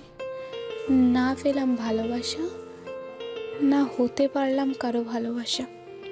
সত্যি বলেছ, জেরিনও আমাকে একটুও ভালোবাসে না। কথায় আছে, মন থেকে যে ভালোবাসার সৃষ্টি হয় তার বিচ্ছেদ করানো সহজ নয়। জেরিন আর বউ হলেও আমি হ্যাপি হতে পারবো না। কারণ কি জানো? কারণ সে আমাকে না, আমার ভাইকে মন থেকে ভালোবাসে। এখন মনে হচ্ছে আমরা অতীতে বড় একটা ভুল করে ফেলেছি। আমার না বলতে গেলে আমি নিজের পায়ে নিজেই কুড়াল মেরেছি। শোনো, অতীতের ভয়ঙ্কর স্মৃতি আমি অনেক আগেই নিজের জীবন থেকে মুছে ফেলেছি। কিন্তু এর মানে এই নয় যে আমি তোমাকে ভালোবাসিনি। সত্যি আমি তোমাকে নিজের জীবনের থেকেও বেশি ভালোবাসতাম। কিন্তু এটা ভুলে যেও না, সেই দিন তুমি নিজের ভুল স্বীকার না করে আমাদের সুন্দর সম্পর্কটাকে শেষ করে দিয়েছিলে। আমি জানি আমি সেই দিন ভুল করেছি, সেই ভুলের ক্ষমা হয় না। কিন্তু আমি আমার ভুল থেকে একটা শিক্ষা ঠিকই গ্রহণ করেছি, আর তা হচ্ছে লোভে পড়ে সঠিক মানুষকে হারানোর যন্ত্রণার ভয়াবহতা। চলো নিচে চলো, এখানে থাকলে তোমার শরীর খারাপ হয়ে যাবে। তুমি তো অন্য একটা মেয়েকে লাভ করো, তাহলে আমাকে নিয়ে চিন্তা করো কেন? দোলা প্লিজ, আমি কেমন তা তুমি ভালো করে জানো। রাতে দোলা আর আদিল দুজনেই বিয়ে নিয়ে চিন্তায় পড়ে যায়। একটা ভুল সিদ্ধান্ত যদি তাদের সকলেরই জীবন নষ্ট করে দেয় তখন কি হবে। এভাবেই বিয়ের দিন চলে আসে। আজ তাদের বিয়ে, অথচ আমির বাদে সবারই মন খারাপ। জেরিনের মনে একটাই ভয়, আর তা হলো আমির অন্যের হয়ে যাওয়া। আর আদিল আর দোলা পড়ে আছে অতীতের করা ভুল নিয়ে। বিয়ের সময় জেরিন কিছুতেই কবুল বলতে চাচ্ছিল না, কারণ সে এসব মেনে নিতে পারছিল না। কিন্তু আমির তাকে আগেই বাধ্য করেছিল, বাচ্চা হারানোর ভয় দেখিয়ে। কোনো রকমে তাদের বিয়ে ঠিক মতো হয়েই যায়। আজ রাতকে নিয়ে কত আশা, কত প্ল্যান ছিল আদিলের, কিন্তু এখন আর এইসব কিছুই হচ্ছে না। কারণ সে জানে জেরিন তাকে এমনিতেও মেনে নেয়নি। কেন জানি দোলার কথা খুব মনে পড়ছে। সব কি বদলে যাওয়া সম্ভব না? মনে হয় না এমন কিছু হবে। দুই ভাইয়ের বাসর ঘর অনেক সুন্দর করেই সাজানো হয়েছে। দুই ভাইয়ের রুমে তাদের বউ। কারোর মন ভালো নেই, কারো চোখে অশ্রু আর কারো মনে কষ্ট। এদিকে আদিল বাসর ঘরে না গিয়ে ছাদে চলে যায়। এই খবর যখন আমিরের কাছে যায় তখন সেও ছাদে যায়। কিরে ভাইয়া, তোর তো খুশির দিন আজ, তাহলে তুই এখানে কেন? তুইও তো আজ জেরিনকে পেয়েছিস, তাহলে তুই এখানে কেন? আমি কখনোই সুখী হতে পারবো না রে ভাই। জেরিন আমাকে না তোমাকে ভালোবাসে, এটা আমি বুঝতে পেরে গিয়েছি। আমার জায়গায় তোমার থাকার কথা ছিল। আমি অনেক কিছু ভেবেছি এসব নিয়ে। এমন একটা মানুষকে নিজের করে পাওয়ার স্বপ্ন দেখা উচিত না, যার সাথে সম্পর্ক তৈরি হওয়া সম্ভব না। শোন, এসব বলে লাভ হবে না। জেরিন একা বসে আছে, এখন তোর উপরও একটা দায়িত্ব আছে, বলে যাস না। আর শোন, তুই একটা কাজ কর, এই মাস্কটা পরে নিজের রুমে যা। ও একটা কথা শোন, তুই একটু আমার রুমে যা আগে। তোর রুমে কেন? আরে দোলার কি যেন একটা ইম্পর্টেন্ট কথা ছিল তোর সাথে, কথাটা অনেক দরকারি, তাই তুই তাড়াতাড়ি করে আগে কথাটা শুনে আয়। আমি এখানেই আছি, তোর কথা শেষ হলে আমি রুমে যাব। যা শুনে আদিল সেখান থেকে চলে যায়। অন্যদিকে ইমির নিজের রুমে না গিয়ে আদিলের রুমে ঢোকে। রুমের দরজা খোলা শব্দ পেতেই জেরিনের ভয়ে দম বন্ধ হয়ে যায়। আমির জেরিন এর ভয় দেখে মুচকি হাসি দেয়, কিন্তু চোখ তুলে তাকাতেই জেরিন অনেক অবাক হয়ে যায়। আপনি এখানে? এখানে মানে? বাসর করতে এসেছি তোমার সাথে। ছোট ভাইয়ের বউকে এসব বলতে লজ্জা করে না? কিসের লজ্জা? কিসের লজ্জা মানে? এত মানেটা নিয়ে বুঝি না, শাড়ি খোলো। মাথা নষ্ট তোমার, নিজের বউয়ের কাছে যাও। তুমি খুলবে নাকি আমি? আছে, আসবে না। আমি আদিলকে ভালোবাসি না, এটা যেমন সত্যি তেমনি আমি আমার নিজের স্বামীর সাথে বেইমানিও করতে পারবো না। বলে বাবা, অনেক ভালোবাসো নাকি তোমার প্রাণপ্রিয় স্বামীকে? জেরিন আর কিছু বলার আগেই টান দিয়ে আমিরকে জেরিন ধরে ফেলে আর পাগলের মতো কিস করা শুরু করে। শোনো বেবি, তুমি আমার শুধু, আমার অধিকার একমাত্র তোমাকে ছোঁয়ার। এই বলে সে এক এক করে জোর করে জেরিনের গায়ে শাড়ি খুলে ফেলে। তারপর সে নিজের হাতের ছোঁয়ায় জেরিনকে পাগল করে দিতে শুরু করে, কিন্তু জেরিন বারবার তাকে বাধা দিচ্ছিল, যা তার একটুও পছন্দ হচ্ছিল না। তাই সে জেরিনকে ধাক্কা দিয়ে বলে, নে, শাড়িটা পরে ফার্স্ট নিচে আয়, প্রশ্ন শুনতে চেয়েছি। ভয়ে জেরিন বলে, আমি আসছি, তুমি যাও। কিন্তু তার মাথার মধ্যেও একটাই প্রশ্ন, যেই মানুষটা একটু আগে তার সাথে শারীরিক সম্পর্কে জড়ানোর জন্য এত কিছু করছিল, সে কি করে এখন এমন আচরণ করতে পারে। কিছুক্ষণ পর নিচে গিয়ে দেখে তার আগেই সেখানে আমিরের বাবা মা, আমির, দোলার বর, আদিল সকলেই উপস্থিত। মনের মধ্যে একটাই ভয় কাজ করছিল তার, না জানি এইবার আমির আদেশ করে দেয় হলরুমেই বাসর করতে। ছেলেটাকে দিয়ে তার 2 পয়সারও বিশ্বাস নেই। এখানে কেন সবাই? ঠিকই ভাইয়া, আমরা এখানে কেন এত রাতে এসেছি? দোলা বলল যে তুমি নাকি ডেকেছো। বুঝি না, এর কাছে গেলে বলে ওর কাছে যাও, আবার ওর কাছে গেলে বলে আমার কাছে আসো। শোন, আমি অনেক ইম্পর্ট্যান্ট একটা কথা বলবো, বিশেষ করে তুই আর জেরিন মন দিয়ে শোন। আগে তুই আমাকে অ্যান্সার দে, তুই কি সত্যি জেরিনের সাথে থাকতে চাস? কেউ কিছু বলবে না, সবটা তোর উপর নির্ভর করছে। আমি সত্যি থাকতে চেয়েছিলাম, কিন্তু জেরিন তো আমাকে ভালোই বাসে না। তুমি কি ভালোবাসো আমাকে জেরিন? কখনোই না, কারণ আমি আমিরকেই ভালোবেসেছি আর সারা জীবন ওকেই ভালোবাসবো। যতই তুমি আমার স্বামী হও না কেন, আমি বাধ্য হয়ে এই বিয়েটা করেছি, বুঝতে পেরেছো? কিন্তু কি আর করার, আমরা এখন ওকে অপরের জীবন সঙ্গী। হয়েছে, থামো তোমরা সবাই। এটা শুনে দোলা বলে ওঠে, যদি এই প্রশ্ন আমাকে করা হয় তাহলে আমি আদিলকেই বেছে নেব, কারণ মনে হয় না আমির আর আমার মধ্যে ভালোবাসা আছে, আর হওয়াটাও সম্ভব নয়। কারণ কি জানো, সে সারাটা জীবন আমাকে নিজের ভাইয়ের বউয়ের জায়গায় রেখেছে। যাক, এত না ঘুরিয়ে বলেই দেওয়া যাক, আসলে সবার বিয়ে তো ঠিকই হয়েছে, কিন্তু একটাও সত্য বিয়ে না। মানে কি ভাইয়া? বোকা ছেলে, তুমি হয়তো না পড়েই সাইন করেছো, ওইখানে বিয়ের কোনো লেখাই ছিল না, তাই না দোলা? এটা শুনেই দোলা হেসে বলে, হ্যাঁ, এটা সত্যি কথা, আর এসব কিছু আমি আগে থেকেই জানতাম। মানে কি দোলা? জেরিন আর আদিলের মুখে একই প্রশ্ন। আসলে কয়েকদিন আগে দোলা আমার কাছে এসেছিল, সে নিজেকেই বলে এই বিয়ে সে করতে চায় না। আর এসবের মূল কারণ হচ্ছে সে নিজের ভুল বুঝতে পেরেছিল। সে চায়নি একটা মানুষকে ঠকিয়ে অন্য একটা মানুষকে এভাবে বিয়ে করতে, এতে করে কারো জীবনই সুখ আসবে না। আর সে আমাকে বারবার একটা রিকোয়েস্ট করেছিল, আদিল যেন আমাকে নিজের লাইফে আবার অ্যাকসেপ্ট করে নেয়, হয়তোবা সেটাই আমার জন্য বেস্ট অপশন হবে। আর সেদিন আমার মাথায় একটা প্ল্যান আসে। আসলে আমি আগে থেকেই চাইছিলাম যেন কোনো একটা কিছু পরে যেদিন থেকে প্রতিশোধ নেওয়া যাক, আর তাই তাকে কষ্ট দেওয়ার জন্য শুধুমাত্র আমি দোলার সাথে বিয়ে করতে রাজি হয়ে গিয়েছিলাম। কিন্তু আমি নিজেও দোলাকে, তোমাকে একদমই পছন্দ করি না, তাকে সবসময় নিজের বোনের চোখেই দেখতাম। তাই আমি দোলাকে বলি, তুমি যদি আদিলকে নিজের লাইফে ফিরে পেতে চাও তাহলে আমার কথা মতো কাজ করতে হবে। সে কোনো দ্বিধাবোধ করেনি, আর তারপর থেকে আমাদের প্ল্যান অনুযায়ী কাজ শুরু হয়ে যায়। এত তাড়াতাড়ি যে বিয়েটা করে ফেলবো এইসব আমার মাথায় আগে আসেনি। কিন্তু আমি শুধুমাত্র একটা জিনিসই জানতে চেয়েছিলাম, আদৌ কি আদিল এবং জেরিন নিজেদের রিয়াল ভালোবাসার মানুষকে বুঝতে পারে কি না। কিন্তু আমি ভাবতে পারিনি যে জেরিনকে শুধুমাত্র আদিল আবেগ দিয়ে বিয়ে করতে চেয়েছিল। আমি আদিলকে নিজের জায়গায় কল্পনা করি, যেমন আমি রাগের মাথায় দোলাকে বিয়ে করার সিদ্ধান্ত গ্রহণ করেছি, তেমনি আদিলও দোলাকে দেখানোর জন্য জেরিনকে বিয়ে করার মতো পরিস্থিতিতে চলে এসেছিল। তার মানে আমির আমার বিয়ে মিথ্যে, তাই না? ম্যাডাম, এটা শুনে জেরিন খুশিতে কান্না করে দেয়। তুমি কি করে ভাবলে আমি তোমার জায়গায় অন্য কাউকে বসাবো? এটা কখনোই সম্ভব না। আমি তো দেখতে চেয়েছিলাম আসলে তুমি আমাকে ভালোবাসো কিনা। কোন কথা দিয়ে তোমার সাথে? একটা মানুষকে তো কতভাবেই পরীক্ষা করা যায়, এত বেশি সিরিয়াস জঘন্য উপায় কেন বেছে নিলে তুমি? হয়েছে আমার উপর আর রাগ করে থেকো না, এমনিতেও এটা আমাদের রাগ করার সময় না। আর শোনো, কাল তোমার আর আমার সুন্দরভাবে আয়োজন সহকারে বিয়ে হবে। আর আরেকটা কথা কি জানো, বাবা কিন্তু এই বিষয় সম্পর্কে জানতো, কিন্তু তারাও তোমাকে বুঝতে দেয়নি।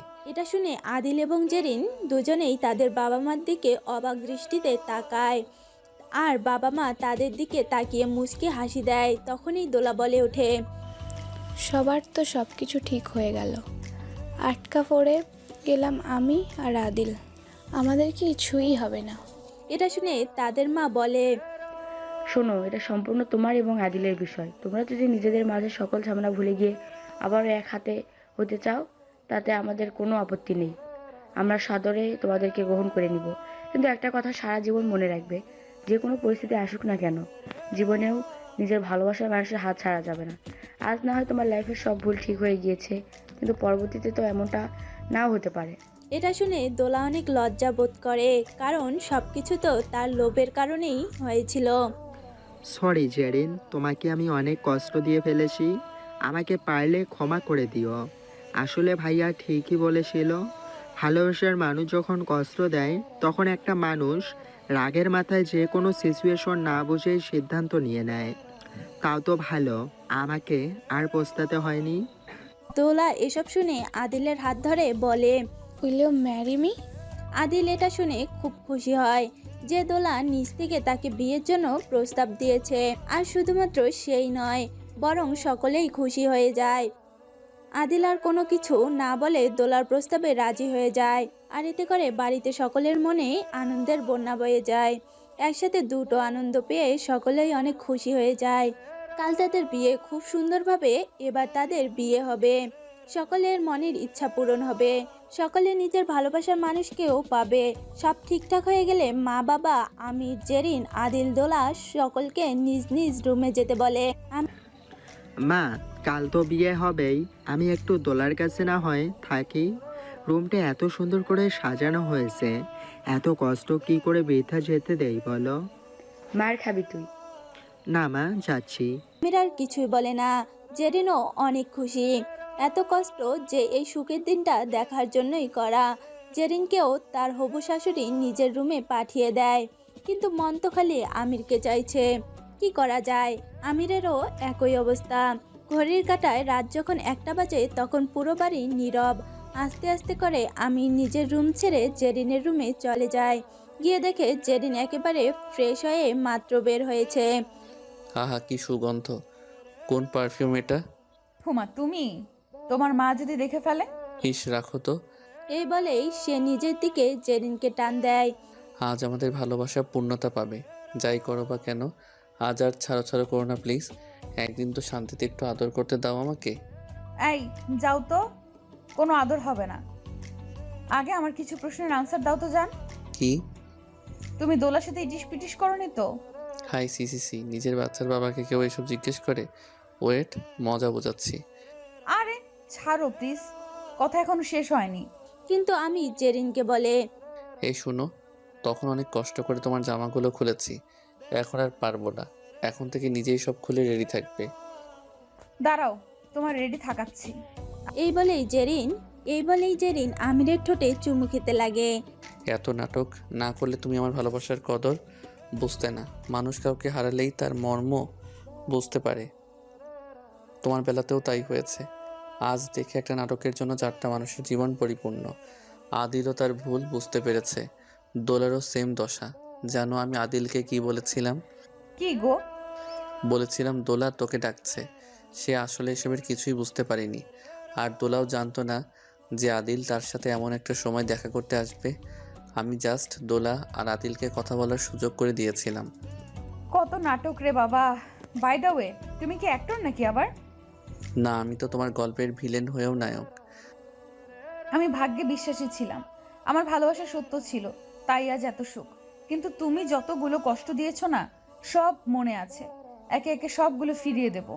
যাই করো না কেন, কোনো বিয়ের নাটক করো না প্লিজ, অনেক রাগ উঠে যাবে। কিন্তু পরে জানোই তো আমি কিভাবে শাস্তি দেই। হয়েছে, এবার নিজেদের রুমে যান। আপনার মা যদি একবার দেখে তাহলে জানে মেরে ফেলবে। বের হন আমার রুম থেকে। জান বের করে দিচ্ছ? কাল বিয়ে হলে যা হওয়ার হবে। কপাল। হয়েছে, যাও যাও। উস উস। মশা তাড়াচ্ছ বুঝি? না, তোমার ভাগ্য ভালো, কারণ মশা হলে তো ততক্ষণে তোমার হাতের নিচে পড়ে ভর্তা হয়ে যেত। এই বলে জেরিন দরজা লাগিয়ে দেয়। ওদিকে আদিল আর দোলার মধ্যেও একই অনুভূতি। দোলা, একটা কথা জিজ্ঞাসা করি, তুমি কি আমার ভাইয়ের সাথে শারীরিক সম্পর্ক করেছো? মোটেও না। তোমার ভাই তো আমার দিকে ফিরেও তাকাতো না। কারণ সে হয়তো অনেক আগে থেকেই চেয়েছিল যেন আমরা আগের মতো এক হয়ে যাই, নিজেদের ভুল বুঝতে পারি। জি, তোমাকে আর কিছু বলার মতো ক্ষমতা নেই আমার, কারণ আমি নিজেই লজ্জিত। যাই হোক, তুমি আমাকে ক্ষমা করে দিও, তাহলেই হবে। ক্ষমা করতে পারি, তবে একটা শর্ত আছে। আচ্ছা, তোমরা দু ভাই এমন কেন, সব কিছুতেই শর্ত রাখো? এই যে ম্যাডাম, এত কিছু শুনতে চাইনি, শর্ত রাখবেন কি না সেটা বলুন। যদি পারি তাহলে ঠিকই রাখবো, রাখবো না কেন? আরে ডোন্ট ওয়ারি, তুমি ঠিকই পারবে। তুমি কাছে আসছো কেন? আমি কিন্তু তোমার মতিগতি ঠিক বুঝতে পারছি না। একদম চুপ সোনা, এটা 1-2 দিনে চাওয়া পাওয়া নয়, বরং কয়েক বছরের জমা আকাঙ্ক্ষা। এই না না বলছি প্লিজ, কাল তো বিয়েই। কিন্তু কে শোনে কার কথা? সকালে উঠতেই নতুন একটা জীবন শুরু হয়। হ্যাঁ, এই জীবনটার জন্যই তো সকলের এত অপেক্ষা করছিল। পুরো বাড়ি ফুল দিয়ে ডেকোরেশন করা হয়, ফুলের গন্ধ সবটা ছড়িয়ে গিয়েছে। দুই ভাইয়ের আজ একসাথে বিয়ে। খুব তাড়াতাড়ি ঘর আলো করে নতুন সদস্য এই বাড়িতে আসবে। এর থেকে বেশি খুশি কি চায় আমির আর আদিলের বাবা মা। সুন্দর করে দুই বউকে সাজানো হয়। এরপর বিয়ের পালা শুরু। কবুল বলার সময় জেরিনের কলিজা বাবা মার জন্য হাহাকার করে। প্রতিটা মেয়েই পরিবারকে এই সময়টা পাশে চায়। দোলার পাশে তার বাবা মা আছে, কিন্তু তার সাথে কেউ নেই। বিয়ের আসরেই কান্নায় ভেঙে পড়ে জেরিন। হঠাৎ করে পেছন থেকে একটা পরিচিত গলা ভেসে ওঠে। আর কাঁদতে হবে না, দেখ আমরা তো তোর সাথেই আছি। পেছনে ঘুরে তাকাতেই সে অনেক অবাক হয়, কারণ পেছনে সে যে তার বাবা মা আর ছোট ভাই বোনকে দেখতে পাচ্ছে। তোমরা? সারপ্রাইজ!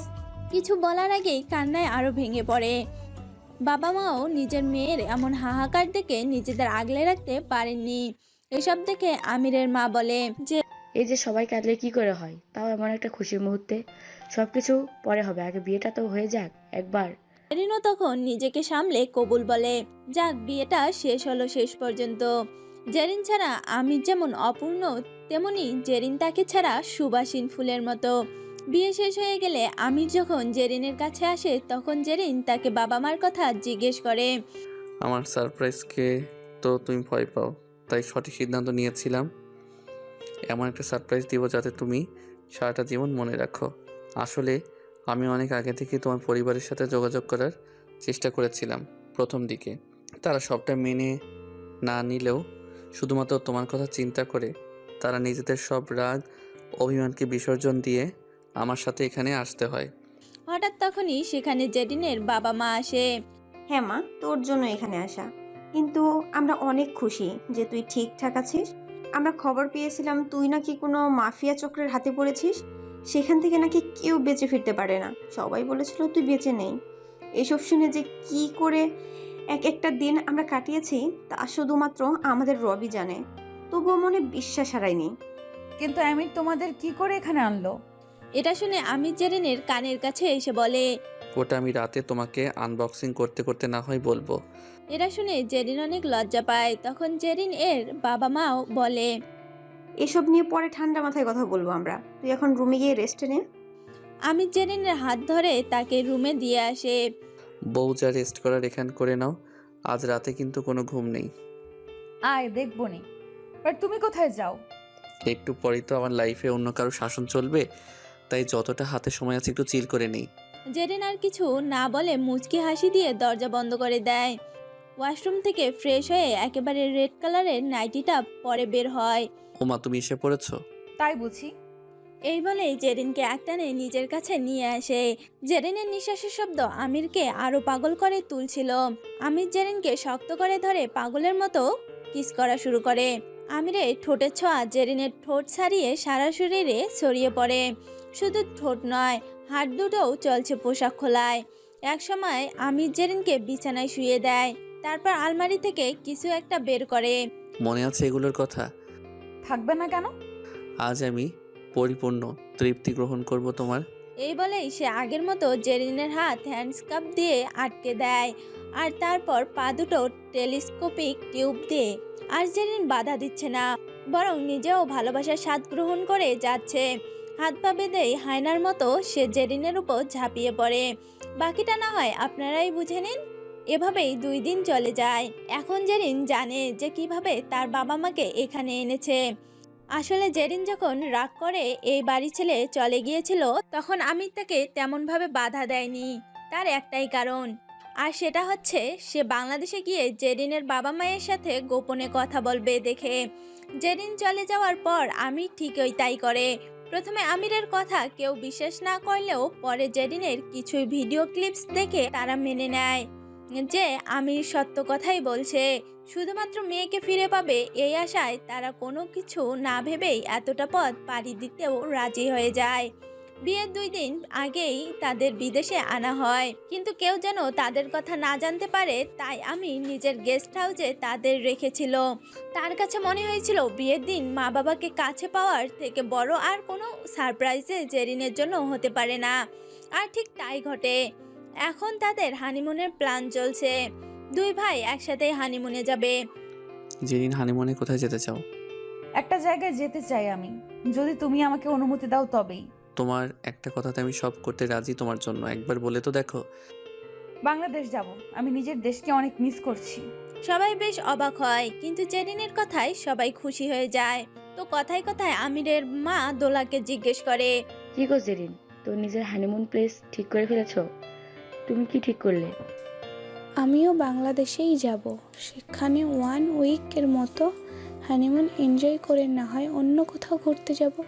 আসলে জানেনই তো, ছোটোবেলায় আমি বিদেশ চলে এসেছি পরিবারের সাথে, তারপর আর কোনোদিন যাওয়া হয়নি। আসলে এই কথাই রইলো, তোমরা সবাই একসাথে বাংলাদেশে গিয়ে হানিমুন এনজয় করো। আর তুমি মা দোলা, আমি চাই হানিমুন থেকে আসার পর তুমি একটা সুখবর নিয়ে আসো। এটা শুনে দোলা অনেক লজ্জা পায়, আর আদিলও একটু একটু পাচ্ছিল আর কি। তো সবকিছু খুব তাড়াতাড়ি অ্যারেঞ্জমেন্ট করে ফেলে আমির। জেরিনের বাবা মাও তাদের সাথে বাংলাদেশ যায়। সেখানে তাদের হানিমুন অনেক সুন্দর কাটে। একদিন জেরিন আর আমির রাতে রাস্তায় হাঁটতে বের হয়। জানো জান, আমি খাওয়া দাওয়া করলে একটু আর লড়চড় করতে পারি না, না হাঁটলে শান্তি পাই না। তাই তো তোমাকে নিয়ে হাওয়া খেতে বের হয়েছি। আজ একটু শান্তি পাচ্ছি। কেন, সব সময় কি অশান্তিতে থাকো? আরে তেমন কিছু না, তোমার বডিগার্ডদের ভাগ্যিস দূরে দাঁড় করিয়ে রেখেছো, তা না হলে তো গা ঘেঁষে দাঁড়িয়ে থাকে। কি দায়িত্ব ওদের? আমার তো মাঝে মাঝে মনে হয় ওগুলো বডিগার্ড না, আমার সতীন। ছি, যাও তো। আমিরের এমন মুখের রিয়াকশন দেখে জেরিন আর না হেসে পারে না। ওয়েট বেবি, একটা কল এসেছে, তুমি এখানে থাকো, আমি আসছি। জেরিন ভালো মেয়ের মতো রাস্তার কোণে দাঁড়িয়ে থাকে। হঠাৎ তখনই পেছন থেকে জেরিন বলে কেউ একজন ডাক দেয়, যা দেখে জেরিন পেছনে তাকাতেই অনেক অবাক হয়।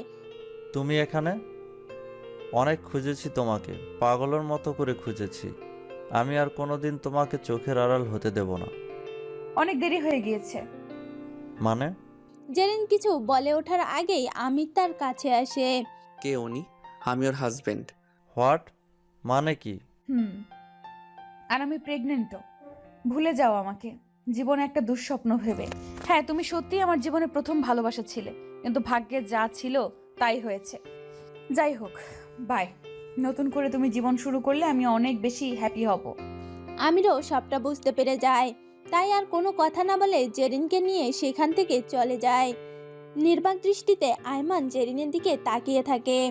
তার স্বপ্নের মেয়েটা আজ অন্য কারোর। এভাবেই 15 দিন মতো বাংলাদেশে থাকার সুযোগ হয় জেরিনের। আয়মানের আর খোঁজ পায়নি জেরিন। আর দোলা এবং আদিল 7 দিন বেরিয়েই সুইজারল্যান্ড ঘুরতে চলে গিয়েছিল। এদিকে আমিরের সব কাজ পড়ে আছে, তাই মন না চাইলেও জেরিনকে ফিরে যেতে হয়। সব মেয়ে এই সময়টা মায়ের বাড়িতে কাটাতে চায়, কিন্তু এখানে ডিস্টেন্সটা একটু বেশি। যাই হোক, বেড়ানো শেষ করে আবারও নিজেদের বাড়ি ফিরে যায় তারা। এভাবেই দিন কাটতে লাগে। দেখতে দেখতে 7 মাস পেরিয়ে যায়। ডেলিভারি হতে আর বেশি দিন বাকি নেই। জানো আমির, দোলা আর আদিলের নাকি আজকের দিনেই প্রথম রিলেশন শুরু হয়েছিল। এখনো তারা সেই দিনটাকে মনে রেখেছে। আর দোলা আদিলকে সারপ্রাইজ দেওয়ার জন্য রাতে একটা পার্টির আয়োজন করেছে। কোথায় হবে? আরে ছাদে হবে, কারণ আমি বলে দিয়েছি বাইরে যেতে পারবো না, শরীর চলে না আমার। আচ্ছা ঠিক আছে, আমি তাড়াতাড়ি আজ বাড়ি ফিরে আসবো। এই বলে সে জেরিনের কপালে আর পেটে চুমু দিয়ে অফিসে চলে যায়। আর আদিল এবং তার বাবাও তার সাথেই অফিসে যায়। রাতে সবাই বাড়ি ফিরলে আদিলকে দোলাসহ বাকিরা সুপারিশ দেয়। হায় আল্লাহ, আমার তো মনেই নেই। হঠাৎ জেরিনের জানি কেমন পেন ফিল হয়। প্রথম দিকে কম হলেও আস্তে আস্তে বেড়ে যায়। আমির, পেটে অনেক পেইন করছে, আমি পারছি না আর। তাড়াতাড়ি করে জেরিনকে হাসপাতালে নিয়ে যাওয়া হয়। সকলের মাথায় টেনশন, কারণ জেরিনের ডেলিভারি পেন শুরু হয়েছিল। আর তাই তাকে ওটিতে নিয়ে যাওয়া হয়। ঘন্টার পর ঘন্টা বাইরে ওয়েট করার পর এক সময় ভেতর থেকে ডাক্তার বেরিয়ে আসে। কনগ্রাচুলেশন মিস্টার ইমির, আপনার ফুটফুটে একটা মেয়ে হয়েছে। এই নো কেমন আছে? চিন্তা করবেন না, নর্মাল ডেলিভারি হয়েছে, মা সন্তান সবাই সুস্থ। এক এক করে ভিতরে যায়। আদিল এই নিউজ ফোন করে জেরিনের পরিবারকেও জানিয়ে দেয়। সবাই অনেক খুশি হয়ে যায়। সব ঠিকঠাক করে যখন জেরিনকে কেবিনে আনা হয়, তখন সবাই এক এক করে ভেতরে আসে। মেয়েটা দেখতে একদম তোমার মতো সুন্দর হয়েছে জান। হ্যাঁ, কিন্তু স্বভাব পেয়েছে তোমার। কেন, আমি কি করলাম আবার? দেখো না, তোমার যেমন ধৈর্য নেই, এরও ঠিক একই অবস্থা। সময় হওয়ার আগেই চলে এসেছে। মাকে একটু পার্টিটা অ্যাটেন্ড পর্যন্ত করতে দিল না, এনজয় পর্যন্ত করতে দেয়নি। সরি দোলা আর আদিল, তোমাদের পার্টিটা নষ্ট হয়ে গেল। আরে কি সব যে বলো, এই বাচ্চাটার থেকে আর বড় এনজয় কি হতে পারে? যাই হোক, ও কিন্তু অনেক কিউট। ইস, আমার তো ওকে ছেড়ে যেতে ইচ্ছেই করছে না। কি আদিল, তুমি চুপ করে আছো কেন? না, তেমন কিছু হয়নি। চাচু ভাইয়ের ফিলিংসটাই আলাদা। মনে মনে আদিল অনেক গিল্টি ফিল করছে। কি করে একদিন সে এই নিষ্পাপ শিশুটিকে মেরে ফেলার কথা মুখে এনেছিল। হঠাৎ করে দোলা আদিলের হাত ধরে বলে, যেহেতু এখানে আছে তাহলে তোমাকে আরেকটা সারপ্রাইজ তো দেওয়াই যায়। মানে আবার কিসের সারপ্রাইজ দিবে? আমি প্রেগনেন্ট। এই বলেই সে প্রেগন্যান্ট নিউজটা আদিলের হাতে দেয়। সবাই যেমন বেশি খুশি ছিল, তেমনি আরো অনেক বেশি খুশি এবং অবাকও হয়। আল্লাহ, আজ দেখো শুধু হ্যাপি নিউজ আসছে। আমার ছেলে নাতনি আর বোমাদের উপর যেন কারো নজর না লাগে। হঠাৎ করে জেরিনের ফোনে একটা ভিডিও কল আসে। ফোনটা আমিরের কাছে ছিল। হ্যালো ইমির। তুমি আয়মান না? জি, একটু আগেই গুড নিউজটা পেলাম। শুভেচ্ছা তোমাকে। থ্যাঙ্কস।